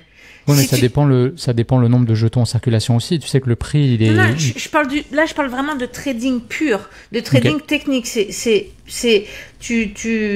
Par exemple, tu penses que ton jeton aujourd'hui, il va monter, il va finir en vert. Tu fais du trading journalier, par exemple. Tu mets un levier, si tu mets un levier à x15 par exemple ou à x20 et que t'as pas l'habitude de gérer des monnaies qui sont des tout petits montants, qui sont plus volatiles. Oui, puis ça s'atteint beaucoup plus vite. Je veux dire 20%. Si tu te fais éjecter, on va dire 10%, tu peux pas faire plus de 10% de perte par exemple avant d'être éjecté, d'être liquidé. 10% sur le Bitcoin, c'est pas tous les jours qu'il perd 10%. Mais 10% sur une monnaie à 0,005, mais c'est que dalle. Ça arrive tous les jours, par exemple, tu vois. Donc, si t'as pas l'habitude de trader avec les mêmes montants, c'est pas la même dynamique, c'est pas la même volatilité, c'est pas les mêmes charges. Chaque coin a son comportement, mais parce que même au-delà des market cap, on voit que les meme coins, par exemple, même des meme coins qui sont très capitalisés, on peut regarder PP, c'est pour ça que je comprends ce que tu veux dire par rapport à la volatilité, mais peut-être pour que nos auditeurs, des fois, parce que c'est une erreur que je vois souvent, c'est qu'en fait les gens disent si le coin coûte moins cher, je peux en acheter plus et potentiellement il va monter davantage. Mais en fait, c'est une question, le market cap, c'est vraiment la valeur du jeton fois le nombre de jetons en circulation. Donc tu peux t'arranger en fait au niveau de la tokenémique pour avoir un jeton à quelques centimes parce que tu sais que tu veux attirer du retail versus d'autres projets, tu vois, qui ont des prix un peu comme Berkshire Hathaway. Berkshire Hathaway a fait ce choix-là dans l'émission de ses actions pour avoir un prix d'entrée de l'action qui est à plusieurs centaines de milliers de dollars. Et du coup, il sait que c'est des investisseurs d'un certain level qui vont déjà acheter ça. Ça sera pas du retail. Berkshire Hathaway, c'est pas pour du stock pour des retails. Donc, ce que je voulais dire par rapport à ça, c'est que, prenons PP par exemple, qui est un 0,00 je sais pas combien. Il est 22e, 23e, je crois, en market cap en ce moment. Mais PP, il a des mouvements qui sont un peu erratiques. Comme je disais tout à l'heure, CKB, XRP, il y a des monnaies, au-delà de leur market cap, ils vont avoir des comportements très énervés, alors que d'autres vont avoir des comportements beaucoup plus doux, beaucoup plus souples. Il y a des cryptos qui vont faire des retests tout le temps. Il y en a d'autres qui retestent jamais, qui partent en ligne droite. Et après, c'est terminé, le move est fini. C'est pour ça qu'il faut connaître ces cryptos, il faut bien l'analyser, il faut bien les connaître, il faut toujours trader sur les mêmes, parce que sinon, c'est le meilleur moyen de se planter. Donc, sur les mêmes, pas les mimes. Ouais, non, les mêmes cryptos, ouais. Bien les connaître et bien les analyser, et puis vraiment faire de l'analyse profonde et comprendre le comportement, comme tu dis, un peu instinctivement aussi. C'est-à-dire que au fur et à mesure que tu connais une crypto, tu sais comment elle va réagir, et il faut pas se diversifier. Moi, en tout cas, pour ce qui est du day trading, et je dirais même le swing trading, je conseille pas de trop se diversifier, de garder une coupe de monnaie puis de toujours s'y tenir. C'est un très bon conseil, et peut-être pour les gens qui se demandent mais qu'est-ce que vous voulez dire exactement par analyser une crypto, je vous donne un exemple très simple où en fait vous allez revenir sur un historique, vous allez regarder par exemple le dernier mois, puis moi ce que je fais systématiquement pour bien connaître mes cryptos, comme je vous dis je passe beaucoup de temps quand même, mais c'est analyser par exemple c'est quoi la plus grosse journée que cette crypto a fait. Est-ce qu'on parle de 10%, 20%, 40%, 70%? Donc déjà savoir c'est quoi le potentiel de hausse que cette crypto a déjà vécu. Est-ce que ce coin est capable d'aller chercher les 80%, tu vois, en une journée? Après, de regarder après des journées vertes, comment il se comporte. Est-ce qu'il stabilise? Est-ce qu'il corrige? Il retrace la moitié des bougies vertes et il repart? Ou est-ce qu'il continue? Ou est-ce qu'il pousse? Est-ce que au niveau du RSI, par exemple, on va chercher des zones extrêmes de surachat survente? Ou est-ce que il va avoir tendance à rester beaucoup plus longtemps, on va dire, dans ces zones-là? Ça peut être de dire, après des mouvements de tant d'ampleur, quel est le pourcentage de correction avant de repartir. Donc là, dans un mouvement en tendance, par exemple. Donc ça vous donne quelques pistes de vraiment juste mesurer ça peut être juste la petite règle en pourcentage là, puis vous mesurez les bougies, les niveaux, les mouvements. Et là, de cette façon, ça va vraiment vous donner une idée. Et quand vous allez positionner, vous allez avoir une idée de vos TP, vous allez les chercher, vous allez voir que c'est cohérent.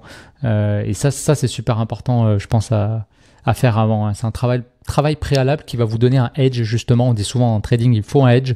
Ça, c'est un edge considérable par rapport à plein de traders qui regardent pas du tout. Ils vont ouvrir leur téléphone, ils vont dire, tiens, là, il y a un bon truc, allez, je rentre. Et ils ont rien analysé. Ils savent pas comment la crypto peut se comporter. Et ça, c'est extrêmement dangereux, quoi. C'est marrant que tu dis ça. Moi, je fais ça avec le retracement de Fibonacci et l'extension de Fibonacci. Et tu vois, je rajoute des chiffres dedans. C'est-à-dire que normalement, on a les extensions 0,382, 700, je sais plus combien. Voilà, bon bref. Et moi, j'en rajoute quelques-uns. Par exemple, sur le Bitcoin, j'ai remarqué que souvent, il va aller chercher le 0,66. Ah, tu vois. Donc un truc random, mais il le fait. Et c'est même pas un nombre de Fibonacci. 0,66, c'est même pas un niveau Fibonacci. C'est un niveau que j'ai vu que souvent on arrivait dans ces niveaux-là. Je l'ai noté, j'ai vu les chiffres, j'ai testé plusieurs chiffres, et je me rends compte que souvent, avant d'aller chercher les 780, les 0,780, avant... Le pullback sur le 0,66. Ouais, mais très très très souvent, tu vois. Ah, intéressant. Et mais c'est pas la même chose sur d'autres cryptos. Il y a d'autres cryptos qui vont réagir à d'autres niveaux. Et je trouve ça super intéressant. Donc, c'est ça, de rester là-dessus. Je voudrais juste terminer avec ma truc de swing trading. C'est que le swing trading, donc du coup, je vais investir sur les mêmes narratifs que j'ai fait pour le holding. Et ce que je vais faire, c'est que là, je me casse pas la tête parce que du coup, je suis détachée avec ça. Ça, c'est juste du bonus en plus. Puisque c'est mon holding mon investissement principal. Donc là, je me casse pas la tête. Je vais acheter quand il y a une correction et je revends le plus haut possible, et bien évidemment. Et puis je recommence la game pendant tout le long de la montée. Mais ça, c'est un bonus, tu vois. Ouais. Et c'est pour venir compenser aussi moi aussi, j'aime bien un petit peu d'adrénaline, j'aime bien trader un petit peu. Malheureusement, dans mon swing trading, dans mon swing trading, j'ai aussi un budget trading journalier qui est beaucoup plus petit. Ok. Et là, je me fais plaisir avec des leviers, etc., etc. Tu t'éclates là. Mais c'est là où je te dis malheureusement, parce que comme tu dis, on perd toujours avec les leviers. On n'est pas rentable avec les leviers. Donc du coup, c'est cette partie que je gagne, puis je perds. Puis je gagne, puis je perds. Donc au final, c'est la partie casino, ça. Voilà, c'est ça. Mais tu vois, il y a un truc. Je la garde pour me faire plaisir parce que j'en ai quand même besoin. Voilà. J'aime quand même ça. Mais elle est sécurisée à fond, hein, parce que ma partie day trading avec les leviers, elle est dans ma partie swing trading, qui elle-même est dans ma partie holding. Tu comprends ? Ça, c'est super intéressant ce que tu viens de dire. Et c'est un conseil que j'ai entendu, ça va vous paraître bizarre, mais c'est en 2018 quand j'ai commencé le trading. À l'époque, je tradais sur le Forex et un petit peu les indices, genre le DAX et tout ça. Et j'étais allé voir une conférence qui était donnée par mon broker de l'époque, qui était IG. Et il y avait un gars qui nous expliquait qu'en fait, lui, il avait réalisé son pattern, c'est que il avait tendance à cramer ses comptes en fait, parce que il y avait en lui, et on l'a tous en nous, le trader fou et le trader prudent, on va dire, pour vulgariser un peu les choses. Et en fait, il se rendait compte que dès qu'il arrivait à bien faire les choses, il y a le trader fou qui embarquait et qui se mettait à faire n'importe quoi et il pétait son compte. Et en fait, pendant longtemps, ce qu'il essayait de faire, c'était d'attacher ce trader fou, tu vois, de l'empêcher d'agir. Mais en fait, c'est pas productif d'empêcher quelque chose de s'exprimer. En fait, vous allez le contenir, et le jour où il va exploser, ça va être encore pire en fait, parce qu'il va avoir monté en puissance, il va avoir bouillonné. Et en fait, du coup, la stratégie qu'il avait trouvée, et finalement, je retrouve ça dans ta stratégie, c'est que il avait un compte poubelle, il appelait ça comme ça. Il mettait 1000 balles dessus. Voilà, pour lui, j'imagine que il avait un gros capital de trading. Imaginons qu'il tradait, je vais dire n'importe quoi, avec 100 000 $. Et il avait un petit compte où il mettait 1000 balles et là il prenait juste des trades de kiff, de gambling. Il disait mais vraiment je m'en foutais, je regardais même pas. Allez, juste je veux acheter parce que je le sens bien. Allez, paf, j'achète et en fait il éclatait son compte souvent et il le réalimentait, mais c'était séparé de son compte propre sur lequel il faisait bien les choses. Et ça, je pense que c'est intéressant comme approche. Ça va vous empêcher de faire de la merde avec votre compte principal. Et puis on aura toujours les pieds dans le marché, on sera toujours investi. Et puis c'est une sécurité, c'est-à-dire que mon compte de holding sécurise mon compte de swing trading, qui lui-même sécurise mon compte de day trading. Tu comprends ? Et donc cool. Du coup, moi je dors bien la nuit. Tout est verrouillé. Ça, tout est verrouillé. Je n'ai pas perdu 1 centime de ma mise de fonds. J'ai eu des trades perdants, j'ai eu même dans le holding, j'ai investi dans des monnaies qui ont perdu ou que j'ai pas vendu à temps, ça m'est arrivé aussi, hein. Mais je n'ai pas perdu 1 seul centime de ma mise de fonds depuis 3 cycles. Ça veut dire quelque chose. Ça veut dire que ta stratégie est bonne. Eh ben merci de la partager avec nous. Alors l'épisode il va être un peu plus long, mais en même temps on a mixé nos 2 interviews en un. Oui. Fait que on a 2 fois plus de temps, du coup on peut se faire plaisir. J'espère d'ailleurs que vous kiffez le contenu qu'on vous donne. N'hésitez pas à liker si vous l'avez pas encore fait, et encore une fois nous laisser vos commentaires si vous avez des questions par rapport à ce qu'on discute là. On va avancer pour la partie qui va être la plus importante. Selon moi, ça va être vraiment la prise de profit. Alors, on a parlé de quelques indicateurs qu'il fallait surveiller. On rappelle que tu as écrit un livre sur le sujet. Est-ce que tu veux nous en parler un petit peu plus ? Je donnerai moi aussi mon approche. Comment tu as prévu de sortir ces profits-là ? Quand le temps sera venu, comment tu vas faire ? Est-ce que tu vas sortir one shot ? Est-ce que tu auras fait du DCA avant ? Est-ce que tu te mets un stop loss temporel ? Comment est-ce que tu veux ? Il y a des cryptos que tu vas laisser intercycle ou tu veux tout sortir à la fin du cycle ? Comment tu t'as prévu ça ? Alors là, je vais faire un peu différemment et je vais faire même contrairement à ce que j'explique dans mon livre. C'est-à-dire que les autres fois, je suis sortie par palier, d'accord ? Là, cette année, c'est différent parce que j'ai fait des choix personnels. J'ai acheté une maison que j'ai dû payer en cash parce que c'est une maison autonome. Et donc, du coup, je ne peux pas faire de crédit. Bon, bref. Donc, je dois tout payer en cash, les travaux, les machins, les bins. Donc, du coup, j'ai besoin d'un montant, si tu veux, plus conséquent. Donc, cette année, exceptionnellement, je n'applique pas mes propres règles et je vais sortir sur les indicateurs. Mais je conseille pas de faire ça, c'est d'accord. Là, je réponds à ta question et je veux être honnête avec tout le monde. Cette année, j'ai une stratégie différente de ce que j'explique, mais je crois en mes stratégies. La preuve, comme on l'a dit, ça fait 3 cycles que je perds $0. Hein. Donc du coup, là cette année, ce que je vais faire de différent, c'est que je vais attendre que l'indicateur SOPR s'active. Et à partir du moment où il va s'activer, alors bien évidemment... En journalier ou en weekly ? En journalier. En journalier, ok. En Donc, journalier. comme on a eu en mars, le même genre de Exact, flag. exact, Ok. exact. Bien évidemment, je vais prendre les données cycliques en considération, d'accord? C'est-à-dire que si on reste sur un cycle de 4 ans, le bull run pourrait se finir soit à l'automne, excuse-moi, le bull run pourrait se finir soit à l'automne 2025, soit printemps 2025. Ça va dépendre parce que on parle de cycle de 4 ans au complet pour aller d'un bear market à un autre bear market, mais comme on s'est rendu compte sur le dernier cycle, et par exemple, l'ATH, le dernier cycle, on a fait une figure en M, d'accord? Mais il serait tout à fait possible que le premier top qu'on a touché était l'ATH, et que après on a fait un retest qu'on a raté, et du coup, on est retombé.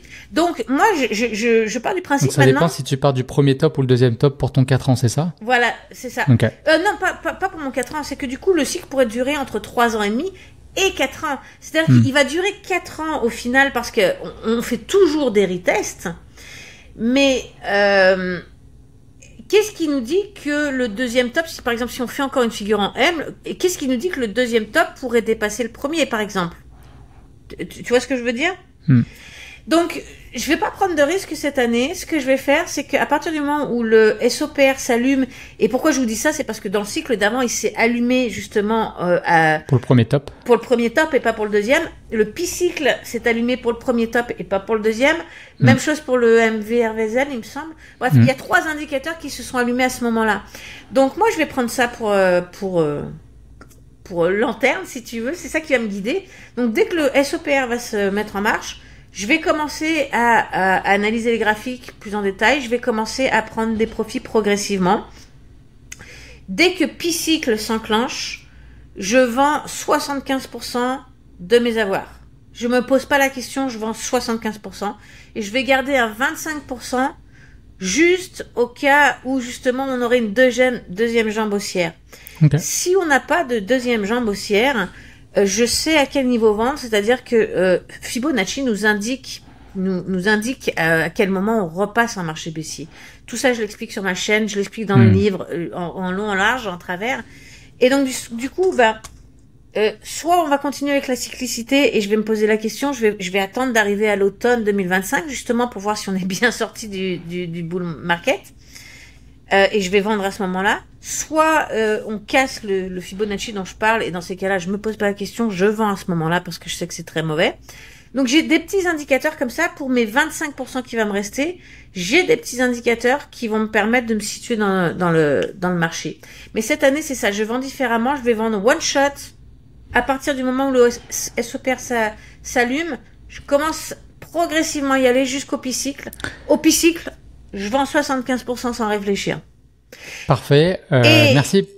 Et après, tu m'as demandé si je vendais tout. Oui, je vends tout, sauf mes bitcoins. La seule chose que je garde, c'est mes bitcoins. Je les garde de cycle en cycle, ceux-là. Ça, c'est le truc. Tout le reste, je vends. Et quitte à racheter les mêmes cryptos en bear market. Oui. Mais c'est trop risqué de les garder parce que tu sais pas si elles vont survivre, tu sais pas si elles vont être régulées. Donc je vends tout et je rachète. Et tu dors bien. Ok, merci pour ton honnêteté parce que justement, je sais que des fois, quand on dit quelque chose, ça peut prendre un courage personnel de dire je vous dis quelque chose, mais des fois, dans certains contextes, je fais autrement, mais je trouve que c'est tout à ton honneur et en fait, je pense que c'est ce qui fait la différence entre un grand trader et un grand investisseur, c'est de savoir quand est-ce qu'il faut pas suivre les règles. C'est cette partie-là qui est difficile à transcrire en fait parce qu'elle est pas aussi mesurable. C'est vraiment là plus de l'ordre de l'intuition ou de l'ordre de ma situation fait que pour moi c'est cohérent, mais pour vous ça le sera peut-être pas. À vous d'en juger en fait. Et puis il faut pas oublier que moi c'est mon 4e cycle, donc j'en ai appris des choses. Quelqu'un qui débute maintenant et qui commence et qui est en train d'apprendre. Il ne peut pas se permettre de faire ça. Il faut qu'il apprenne justement à vendre par palier. Et puis une fois qu'il maîtrisera ça, après s'il veut faire autre chose, il peut. Mais tu peux pas de but en blanc te dire ok j'attends que P-cycle s'allume et je vends tout. Si P-cycle s'allume pas, qu'est-ce qui se passe? T'es baisé. Moi, je sais me repérer dans le marché parce que ça fait 4 ans que je suis là, quatrième bull run, voilà, donc je sais me repérer dans le marché. Je sais quels sont les indicateurs inquiétants. Je sais les données cycliques. Je sais les Fibonacci, tout ça. Je connais toutes les red flags, si tu veux. Mais quelqu'un qui commence, s'il se dit, bah moi je vends quand il y a P-cycle, mais si P-cycle s'allume pas, il sait même pas se repérer dans le cycle. C'est comment tu veux qu'il fasse? C'est pas possible. Alors, dernière question pour te challenger là-dessus. Si avant ce signal-là que tu attends, qu'on a bien compris, imaginons que le marché fait une dinguerie, tu es sur une crypto qui décolle et tu te ramasses avec un chiffre. Bah, c'est un peu la question, est-ce qu'il y a un chiffre, puis tu n'as pas besoin de nous le dire, mais est-ce qu'il y a un chiffre que tu dis, si je l'atteins, fuck it, je sors. I'm done. Non, j'ai pas de chiffres comme ça. Par contre, si je vois une monnaie qui décolle, moi je sais pas, qui nous fait un x20, un x30 en l'espace de 2 mois, 3 mois, là aussi je me pose pas la question. Évidemment que je prends des profits parce que tout ce qui monte redescend. Donc si elle est montée aussi vite, je vais vous dire un truc, elle va redescendre aussi vite. Sinon plus. Sinon plus. Après, elle peut très bien remonter après, mais je veux dire, plus on va s'approcher du bull run, plus ça va être difficile de remonter, si tu veux, après une correction. Donc, une monnaie, j'ai pas de chiffre en particulier, mais une monnaie qui surperforme les autres, évidemment, je vais prendre des profits, c'est évident. Ok, cool. Et bah écoute, moi, de mon côté, c'est un peu... Il y a des choses qui ressemblent, donc c'est un peu comme toi. Ça, c'est quelque chose que j'ai appris dans un livre que j'apprécie énormément, qui s'appelle Best Loser Win. Encore une fois, une grande lecture que je vous recommande si vous vous intéressez au trading, mais pas seulement au trading, parce qu'en fait, il explique vraiment des concepts psychologiques. Et lui, c'est un des premiers que j'entends dire le ratio risk-reward, dont on parle tout le temps en trading. Pour lui, c'est de la bullshit. Parce qu'il dit que la seule chose que tu contrôles, c'est ton risque. Ça, j'ai un pouvoir dessus. Je peux décider de risquer 1%, 2%, ça dépend mon appétence au risque. Mais je sais pas ce que le marché va me donner en vrai. Donc tu peux, et c'est vrai que ça paraît logique et c'est rassurant, tu vois, ça nous conforte de nous dire, bah moi j'ai une stratégie, je prends des, 2 pour 1, donc quand je fais le double de mon risque, je sors ou je sors la moitié, etc. Tu peux avoir des chiffres comme ça. Mais en vrai, tu le sais pas, parce que si tu tombes sur une anomalie du marché, et en fait, c'est ça qu'on vise quand on est spéculateur, c'est ce qu'on appelle des accidents positifs de richesse. Ça m'est arrivé sur quelques cryptos. C'est arrivé, mon petit frère aussi, il a vécu ça sur Elrond et Chiliz, par exemple, lors du dernier cycle. C'est ce qui a fait 80% de sa performance, parce qu'il a tapé des 50x, des 100x sur ces 2 cryptos-là. Que si tu sors à 2 pour 1 ou 3 pour 1, bah, tu passes complètement à côté. Donc en fait, lui, ce qu'il attend, c'est vraiment un signal de retournement qui est clair au niveau technique. Donc là encore, ça suppose d'avoir ces connaissances-là. Donc moi, c'est un peu les deux que je vise. C'est-à-dire que j'ai décidé sur ce cycle. Alors, je me pose vraiment... Là, je te posais la question parce que moi, j'ai pas tranché complètement. Je m'étais donné un objectif. Je me suis dit, si je l'atteins et que je sens que le cycle n'est pas terminé, qu'est-ce que je fais? Est-ce que je joue avec le feu? Est-ce que je pense que je sortirais au moins la moitié quand même pour pas déconner, parce que j'aurais atteint déjà mon objectif en soi. Mais je pense pas sortir complètement de la game parce qu'on ne sait pas. C'est peut-être le dernier cycle qui va nous donner des trucs de fou et je m'en voudrais d'être sorti du truc alors que j'étais dedans, j'étais bien exposé. Donc là-dessus, j'ai pas complètement tranché, je suis honnête avec vous, mais la théorie, si tout va bien, ce serait effectivement de timer un peu comme toi les signaux clairs que je ne regardais d'ailleurs pas en mars, parce que en fait dans ma tête, moi je me disais, bon, Bitcoin il avait à peine fait un nouvel ATH, c'était quelques milliers de dollars, c'est pas grand-chose pour la valeur qu'il a. Ethereum, on en était encore loin, Solana, on en était loin, etc. Donc dans ma tête, en fait, c'est que tant qu'Ethereum et Solana n'avaient pas fait des nouveaux plus hauts, bah le cycle était encore jeune et il pouvait nous donner des choses. Donc moi jusque là je faisais juste rentrer, faire du DCA in sur certains niveaux quand on était un peu haut, j'attendais, mais il était hors de question que je sorte. C'était beaucoup trop tôt pour moi. Là, quand on va passer à ces ATH, là, mes yeux vont grand s'ouvrir et tous les jours, je vais aller voir mes indicateurs pour dire, OK, est-ce que là, on est en surchauffe? Qu'est-ce qui se passe? Donc, les indicateurs qu'on a discutés tout à l'heure. Et après, effectivement, bah, ça va être tout simplement de sortir de mes positions. Comme je vous disais, j'ai 4 à 5 cryptos aussi, toujours en bag. Et ça, je pense que c'est important aussi à considérer, c'est que d'une part, avoir 40 cryptos à fermer, ça peut être un peu plus long et que quand ça se retourne, ça peut se retourner vite, on l'a dit. Donc, je veux, première chose, que ça soit réactif en dedans de aller 30 minutes, 1 heure, je suis capable de sortir de mes positions. Après, le deuxième problème, c'est la liquidité. Et ça, c'est quelque chose que j'ai découvert. Alors, je veux pas faire genre j'ai un gros capital, mais le fait est que selon les market caps sur lesquels on se positionne, plus votre capital grossit. Alors oui, tout va monter, il y aura plus de liquidité dans les marchés de façon générale, donc ça va à peu près équivaloir à ce qu'on a aujourd'hui, mais en fonction de la performance que vous avez fait, vous pouvez avoir de la difficulté à sortir, et ça, il faut en tenir compte. Si vous êtes sur des petites cryptos, il faut pas attendre que les bougies soient rouges pour vendre, parce que sinon ça va être très difficile. Donc ça va être aussi un de mes objectifs, c'est de sortir sur une bougie verte. Psychologiquement, je veux sortir sur une bougie verte. Alors, bien sûr, si je l'ai manqué et que je vois que ça se retourne, je sortirai. Mais mon objectif, dans le meilleur des mondes, je serais vraiment fier de moi si je suis capable de sortir sur une bougie verte. Ça, c'est dur, hein. Ça, c'est très dur, difficile. Hein. C'est très difficile. C'est pour ça que je veux le faire, parce que il y a une raison pourquoi 90% des traders sont perdants. C'est parce qu'il faut faire les choses qui sont difficiles pour gagner.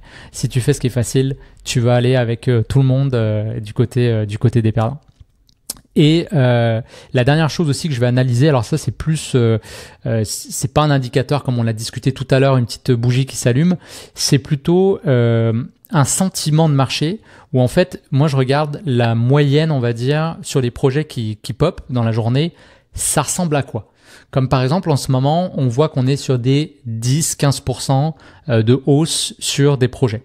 Je me rappelle que lors du dernier cycle, quand on était à la fin, on pouvait avoir des 80, 90, 100% même. On avait eu ça sur Sand, sur Mana, je me rappelle, quand il y avait eu toute la narrative du méta. Et donc, quand je vais commencer à avoir vraiment des bougies pas des bougies, mais des bougies journalières, des projets qui peuvent faire des 50%, des 80% en une journée, là, ça va être aussi un indicateur donc que je me dis, OK, là, le marché commence, on rentre vraiment dans la phase parabolique. Là, c'est les bougies vertes que j'attendais pour sortir. Et donc sur ces bougies-là, vraiment commencer à prendre des profits agressivement, même si les signaux qu'on discutait tout à l'heure ne se sont pas allumés. Moi, ça va être déjà mon premier signal de sortie, en fait. Le premier qui va arriver, peu importe. Et après, au niveau temporel, je miserais aussi de sortir sur le premier top. J'attendrai pas le deuxième parce que psychologiquement, ça va être trop difficile de revivre le creux. À la limite, je me dis pourquoi pas ponctuellement refaire des trades si jamais je vois qu'effectivement ça a bien redroppé, on a refait un bottom, mais je re-rentrerai pas avec tout mon argent parce que sinon je pourrais me faire avoir. Mais peut-être rentrer avec un 10% mettons de mon capital et reprendre quelques trades ponctuels pour essayer d'aller chercher un petit peu encore de performance. Mais voilà, c'est vraiment la théorie. Tu vois, c'est bien que tu dis ça parce que justement la différence de mes budgets, justement, là, on voit bien l'utilité. C'est-à-dire que moi, je vais sortir 75% de mon budget holding au moment où ils vont s'allumer. Je vais garder un 25% parce qu'on sait jamais, on ne sait pas ce qui peut se passer. Avec ça, ok. Par contre, si on a encore une figure en M comme la dernière fois, je veux pas réinvestir mon argent que je viens de sortir du holding. Parce que là, je prendrais le risque énorme de le reperdre. Et tu respecterais pas ta règle numéro 1. Et je respecterais pas ma règle. Donc non, je l'ai sorti, je le garde, je ne réinvestis pas, je ne touche pas à ça. En revanche, je suis humaine. Tu crois vraiment que je veux voir une correction aussi flagrante arriver, de me dire, c'est la dernière chance avant 2 ans de faire de l'argent? Tu crois vraiment que je vais laisser passer cette chance? Non. Donc là, je vais avoir envie de réinvestir. Et c'est là où je vais prendre mon budget de swing trading et que je vais l'investir. Et si je me plante, si je perds avec mon swing trading et que je perds une partie de mon argent, c'est pas grave parce que j'ai sorti tout mon holding. Tu comprends? Donc, je suis sereine avec ça. Ouais. Non, tout très en cool. me faisant plaisir et en ayant de la game et du divertissement. Et c'est important, c'est peut-être pour finir sur ce chapitre-là, tu as dit un mot important, c'est plaisir en fait. Et je pense que pour vous qui nous écoutez, si vous êtes sur votre premier cycle, parce que ceux qui sont déjà sur plus qu'un cycle, généralement vous avez compris ça, mais c'est important de se faire plaisir aussi en fait. Tout ça, c'est une aventure. Moi, je considère que j'ai tellement grandi au travers de mon aventure en crypto. J'en ai appris sur moi, j'en ai appris sur l'économie, j'en ai appris sur plein de projets tech qui sont incroyables, que je trouve, en tout cas moi, ça me fascine. Et en fait, des fois, on oublie en fait, on oublie ce côté-là, on va plutôt visualiser l'après où on se dit ah ouais je vais être millionnaire et ça va être trop bien ma life quand je serai millionnaire, je vais pouvoir lâcher mon job, je vais pouvoir voyager partout, mais on oublie que je vous le souhaite, je souhaite à tout le monde d'être millionnaire et de vivre ça, mais en vrai avec le recul, je suis sûr que c'est ces moments-là, tu vois, du marché, des belles rencontres qu'on peut faire. Moi, tu vois, je t'ai rencontré au travers de ce bull run. On a rencontré tous les intervenants qui nous ont offert du temps sur le sommet de la crypto. Et franchement, ça, c'est le plus beau cadeau au-delà de l'argent qu'on fait. Prenez du plaisir en fait dans votre bull run, c'est un moment incroyable à vivre, vous allez vivre des super émotions, soyez entourés, parlez-en autour de vous, ne restez pas isolés, surtout si vous sentez que votre psychologie déraille, ça va être le moment le plus important pour en parler et de vous faire entourer et d'aller écouter du contenu comme ça de gens qui ont déjà vécu des cycles et qui vont pouvoir vous guider au travers de ça parce que voilà, comme Stéphanie t'en parlait tout à l'heure, je veux dire, tu donnes de ton temps, tu as à cœur que les gens qui t'écoutent puissent réussir leur bull run parce que toi t'as vécu des trucs plus galères. Moi aussi, tu vois, j'ai tout perdu lors du dernier cycle, je l'ai dit publiquement. Je souhaite à personne de vivre ce que j'ai vécu, c'était super tough et encore je l'ai plutôt bien pris, mais je sais qu'il y en a qui l'ont pris super mal en fait de tout perdre. Donc c'est vraiment de faire attention à ça. Ce qui ne te tue pas, Julien, te rend plus fort. Te rend plus fort. Ouais. Ah bah là je suis fort en tabarnak, là, je te dis avec ce que j'ai pris dans la gueule. Parfait. Et ben écoute, alors dernière partie que j'avais pensé pour notre discussion. Imaginons, donc là on a fini le cycle. Alors, on s'est mis bien, on est sorti au bon moment, on a respecté nos stratégies. On va prendre des vacances. Alors moi je déconnecte complètement de Twitter pendant un mois minimum, je déconnecte de tout. On prend des belles vacances méritées et ensuite on reprend prochain bear market. La question que je voulais te poser c'est est-ce que tu retournes pour un autre combat? Oh bah, mais la question se pose même pas. La question se pose pas, mais je la pose quand même symboliquement. Est-ce que fort de ce 4e cycle, alors on se projette un peu, on est d'accord, il n'est pas terminé celui-là, mais est-ce que tu as prévu de faire des choses différemment? Qu'est-ce que tu fais? Est-ce que tu retournes avec le même capital? Est-ce que tu vas t'ouvrir à la finance traditionnelle et remettre seulement une partie dans le prochain cycle? Qu'est-ce que tu as prévu de faire différemment et sur quoi tu vas travailler lors du prochain bear market? Déjà, comme je te le disais tout à l'heure, je vais travailler à avoir moins de crypto parce que ça, je sais que c'est une lacune chez moi et je l'enseigne à mes apprenants justement de ne pas faire cette erreur. Moi, je sais que je la fais, mais j'arrive pas à ne pas la faire, mais ne la faites pas. Donc ça, c'est ma priorité. L'année prochaine, je veux vraiment, enfin pas l'année prochaine, mais au prochain cycle, je veux dire, je vais vraiment m'ancrer là-dessus. Ça, c'est numéro 1. Je veux plus refaire ça. Et puis, je vais aussi étaler un petit peu plus mon budget parce que j'ai la fâcheuse tendance, comme j'achète beaucoup de crypto-monnaies, de pas me rendre jusqu'à la fin de la période d'accumulation. C'est-à-dire qu'en général, c'est le même problème. Au milieu de la période d'accumulation, je suis déjà à sec, j'ai plus d'argent, tu vois. Donc, faut d'attendre récupérer, bon bref. Donc là, je voudrais mieux étaler ça aussi. Et puis, je voudrais augmenter mes budgets. Je voudrais augmenter mes budgets et peut-être augmenter mon budget de swing trading ou je voudrais faire un truc comme ça. Je voudrais plus surfer sur le swing trading, mais sans levier. Hein. Je parle vraiment de swing trading sans levier. Plus profiter des up and down parce que ce que j'ai fait, c'est que comme j'avais grignoté un peu, enfin, je veux dire, je me suis rendu qu'à la moitié de la période d'accumulation parce que j'avais trop dépensé. Eh bien, j'ai grignoté un petit peu de mon budget de swing trading que j'ai remis dans le holding. Alors, faire ça, c'est moins dangereux parce que le holding, c'est plus une sécurité que de faire l'inverse. Il faut pas prendre dans le holding pour mettre dans le swing trading parce que c'est beaucoup plus risqué, d'accord? Mais faire dans ce sens-là, c'est correct. Mais donc, du coup, je profite moins des montées, si tu veux. Donc, je vais peut-être mieux répartir mon budget. Et puis, pour ce qui est du comment on appelle ça, de la finance traditionnelle. Là, honnêtement, j'avais prévu de faire ça, j'avais prévu de revenir parce que j'étais aussi en finance traditionnelle avant et dans l'immobilier. Et puis, comme j'ai dit, j'ai fait des choix personnels qui m'ont amené à vendre tout ça. Donc, du coup, je voulais retourner en finance traditionnelle et dans l'immobilier.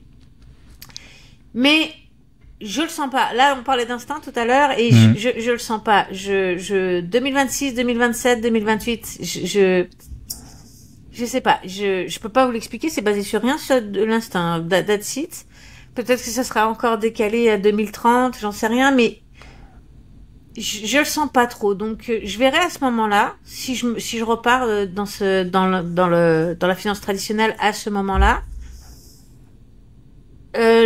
Pour l'immobilier, ça va dépendre aussi de voir parce qu'au Canada, notre bulle, elle a pas vraiment pété. Notre bulle immobilière, elle a pas encore vraiment pété. Donc voir où on en sera à ce moment-là aussi dans cette bulle, parce que bien évidemment, je vais pas acheter en pointe de bulle. Qu'on soit bien d'accord. Donc ça va vraiment dépendre du marché où on en sera à ce moment-là. Mais j'émets quelques petites réserves. Voilà. Okay. Par contre. L'argent, imaginons que que je décide de ne pas investir dans le marché traditionnel ou dans l'immobilier parce que c'est pas le moment, par exemple. Tu fais quoi avec cet argent? C'est ça, je le garde. Là, pour le coup, j'en fais rien. Je vais pas le réinvestir ailleurs. Je vais pas. Tu restes cash ou en stable? Tu restes dans l'univers crypto parce qu'on n'est pas à l'abri qu'il y a une connerie sur un stable ou des trucs comme ça. Est-ce que tu reviens dans le monde fiat? Moi, j'ai zéro confiance dans les stablecoins. Je vais te le dire tout de suite. Rester un petit peu de temps en temps, oui. Mais mettre tout mon budget là-dedans pour 3 ans, non. Non. Donc, du coup, non. Là, je parle pour les cryptos, ça, c'est je vais le faire. Ça change rien. Comme d'habitude. Mais pour tout ce qui est finance traditionnelle et immobilier, si je ne réinvestis pas à ce moment-là, je vais rester en cash, je pense. Quel est le meilleur moyen? Est-ce que ça, je sais pas encore. Je vais voir à ce moment-là, mais je veux pas investir cet argent ni dans les cryptos, ni dans rien du tout. Je veux vraiment le garder pour qu'il soit disponible au moment où ce sera bon, parce que sinon, je me connais, je vais le dépenser dans autre chose. Et je veux pas, parce que je veux le mettre là-dedans. C'est juste que c'est pas le bon moment de le mettre là-dedans, parce que là aussi, il y a des phases en immobilier, il y a des phases en marché traditionnel. Donc, je veux pas investir au mauvais moment. Donc, je vais le garder pour pas l'investir ailleurs et pour réinvestir au bon moment. Voilà. Ok. Intéressant. Ah, ça donne des idées, c'est cool.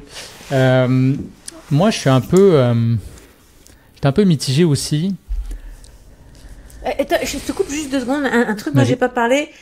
Ça, c'est quelque chose que je voulais faire depuis très, très, très, très longtemps, mais j'avais pas le budget nécessaire pour faire ça. Mais si jamais je l'ai à ce cycle-là, si c'est pas le bon moment d'investir dans les finances traditionnelles ou l'immobilier, peut-être j'investirai dans des business. Ça, c'est un truc qui me tient à cœur aussi. Et lancer des business ou aider des gens qui démarrent, bien évidemment, je reste un investisseur, donc forcément, j'ai une part aussi. Mais ça m'intéresse beaucoup plus. Ok, business angel.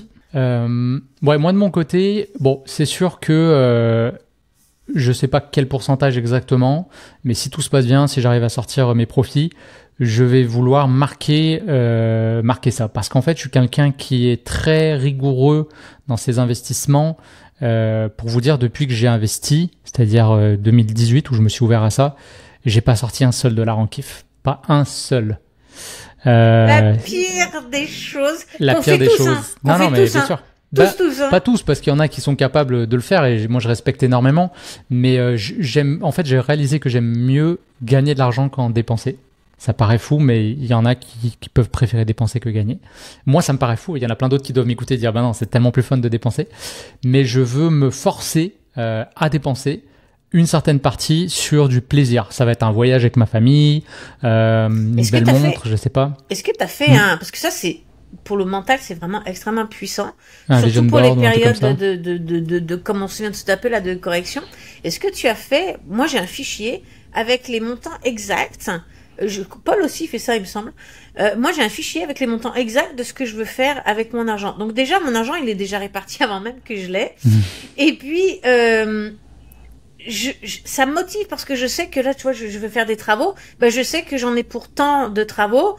Et donc, du coup, je sais que cette partie de cet argent, ça va aller dans les travaux. Mais comme tu dis, il faut que je me fasse plaisir aussi. Donc, du coup, je sais que moi, j'aime bien les BD. Je sais que je veux mettre tant pour me racheter la collection complète de telle BD. Donc, tu vois, tout est réparti. Du coup, pareil, je suis serein avec ça. Les impôts, l'argent des impôts est déjà réparti, déjà enlevé, donc je sais ce qui pourrait me rester plus ou moins, et ça me motive en fait, si tu veux. Est-ce que toi, t'as un truc comme ça? Pas vraiment. Je le faisais à l'époque où je faisais du trading. D'ailleurs, alors c'est ironique parce que j'avais un compte à 5 000 euros, je pense, fait que tu sortais pas des profits incroyables, mais je m'étais dit, si un jour j'arrive à 10 000 euros, bah, je me paye, je sais pas moi, un voyage, tu vois, je vais un week-end quelque part, ou tu vois, puis si j'arrive un jour à 100 000, je m'achète une voiture, je dis vraiment n'importe quoi. Mais en fait, aujourd'hui, moi, le calcul que je fais, le plus beau cadeau que je me suis fait, en fait, je me le suis déjà fait. Alors même que j'ai pas sorti de profit, c'est que j'ai quitté mon emploi.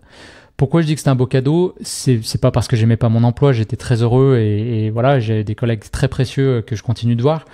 Mais je voulais regagner une certaine liberté temporelle, géographique aussi, pour pouvoir me permettre de retourner en France, profiter justement de ma famille où tout le monde est en France, être capable de voyager un peu plus. Et ça, pour moi, c'était vraiment important. Et donc, en fait, moi, ma récompense, si tu veux, c'est que quand je fais des projections sur mon capital, je fais toujours le même calcul. Je fais, bon, j'enlève les impôts, bien sûr, on est content, on paye. Et après, je fais fois 0,04 parce que ça veut dire 4%. Et ça, c'est ce que tu peux aller chercher pour donner un ordre de grandeur sur des actions plutôt à dividendes, des REITs, des choses comme ça qui sont on va dire, un véhicule d'investissement très safe, très pépère et qui t'offre ta rente voilà, systématique. Et en fait, ça me donne le salaire annuel potentiel que je pourrais avoir de façon complètement passive.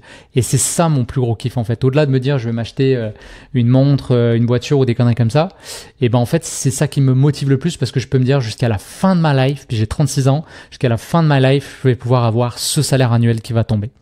Donc ça, c'était, si tu veux, mon driver, mais j'insiste sur le fait que là, je veux quand même, malgré tout, être capable de prendre un peu de ce capital. Je pense que ça va être important de rendre les choses tangibles. J'ai même pensé peut-être sortir en cash en fait une partie de cet argent, pas tout mais une partie juste pour voir concrètement c'est quoi, tu vois, qu'est-ce que j'ai gagné et célébrer tous les efforts que je fais depuis des années parce que j'en ai fait des efforts, des sacrifices pour épargner jusqu'à 80% de mon salaire, pour investir tout en crypto. Les gens me regardent, mais t'es un taré, profite de la vie. Et oui, je profite, mais je me suis énormément sacrifié dans les dernières années. Donc je veux être capable de dire à Julien merci de l'avoir fait. Profite un peu aussi de la vie parce qu'on ne sait pas ce qui peut arriver. Fais-en profiter autour de toi aussi. Tu vois, la générosité, c'est important aussi. Et ça va être la première étape. Après, deuxième étape, sur la partie, maintenant, mon argent, parce que si tu fais juste piocher dedans, c'est moins intéressant que si tu l'investis et ce que ça génère, là, t'en profites parce qu'en plus, tu touches pas ce qu'on appelle ton principal, donc ton capital, qui va être ton outil de travail et moi qui va être mon outil. Donc là, la finance traditionnelle m'intéresse beaucoup. J'ai commencé à m'intéresser aux actions à dividendes, aux stratégies ETF, un peu à l'immobilier parce que mon petit frère est là-dedans et qu'il aime bien ça. Donc je sais qu'il cherche un investisseur pour peut-être acheter d'autres biens, mettre en place des choses.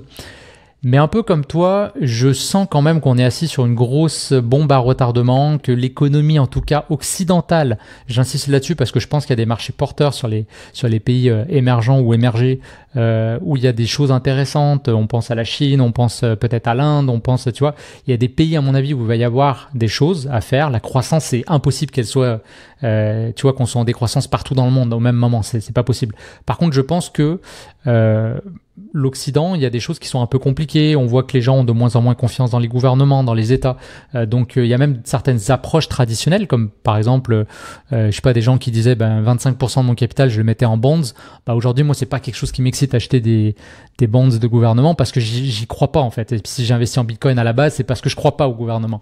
Donc, ça, il va falloir que je fasse mon chemin là-dessus. Je pense que je vais garder une poche de cash, un peu comme Warren Buffett en ce moment, tu vois. C'est-à-dire que en même temps, on dit qu'il faut tout le temps être exposé sur les marchés, qu'il faut pas essayer de les timer. Donc, j'aime pas trop l'idée d'être trop en cash. Mais je pense que c'est quand même ça qui peut faire la différence si on a un marché qui dégringole, être capable de racheter des belles valeurs auxquelles je crois, comme tu dis, des entreprises qui créent vraiment de la valeur. Parce qu'un gouvernement, concrètement, ça crée pas de valeur. Ça maintient une stabilité, mais ça crée pas de valeur. C'est ça qu'il faut comprendre. Stabilité. Kind of, ça dépend où t'habites. Mais il y a des entreprises qui, tu vois, des entreprises qui sont à l'international, qui créent de la valeur et que je vois pas disparaître, tu vois, qui vont être là encore pendant des années. Donc, être capable de racheter ces entreprises-là si on a des marchés qui corrigent. Et c'est sûr que si on sort, nous, on pense sortir en tout cas sur un top de marché, on sait que la finance tradie, elle va pas rester 2 ans en bull run si on est en bear market sur la crypto. Donc forcément, on devrait avoir des corrections au niveau des prix et je veux avoir des munitions pour être capable de re-rentrer, mais cette fois beaucoup sur la finance tradie aussi. Donc ça, je sais pas dans quel pourcentage encore. Est-ce que je garderais, je mettais 10, 50 ou 25% de mon capital pour re-rentrer dans la crypto, mais je pense pas retourner à 100%, à moins qu'il y ait des configurations incroyables. Tu vois, je me connais, le trader en moi va peut-être vendre des trucs, mais dans l'entretemps, en tout cas, je me voyais plus investir sur des valeurs sûres qui peuvent payer des dividendes, qui me permet, voilà, pendant quelques années d'avoir des intérêts. Le truc, c'est que je suis d'accord avec toi sur le principe. Moi, ce qui me dérange, c'est que ça change beaucoup. Alors, tu me diras, c'est pas nouveau, hein, ça fait 15, 20, 30 ans qu'on parle de crise économique majeure, pire que 1929. Mais moi, je suis convaincu que ça va arriver à un moment ou à un autre. Ça, c'est inévitable. Inévitable. C'est sûr. Alors, moi, je pense que là, on est vraiment aux portes de ça. Maintenant, ils peuvent encore continuer leur connerie et gagner encore du temps. Regarde, whatever, j'en sais rien.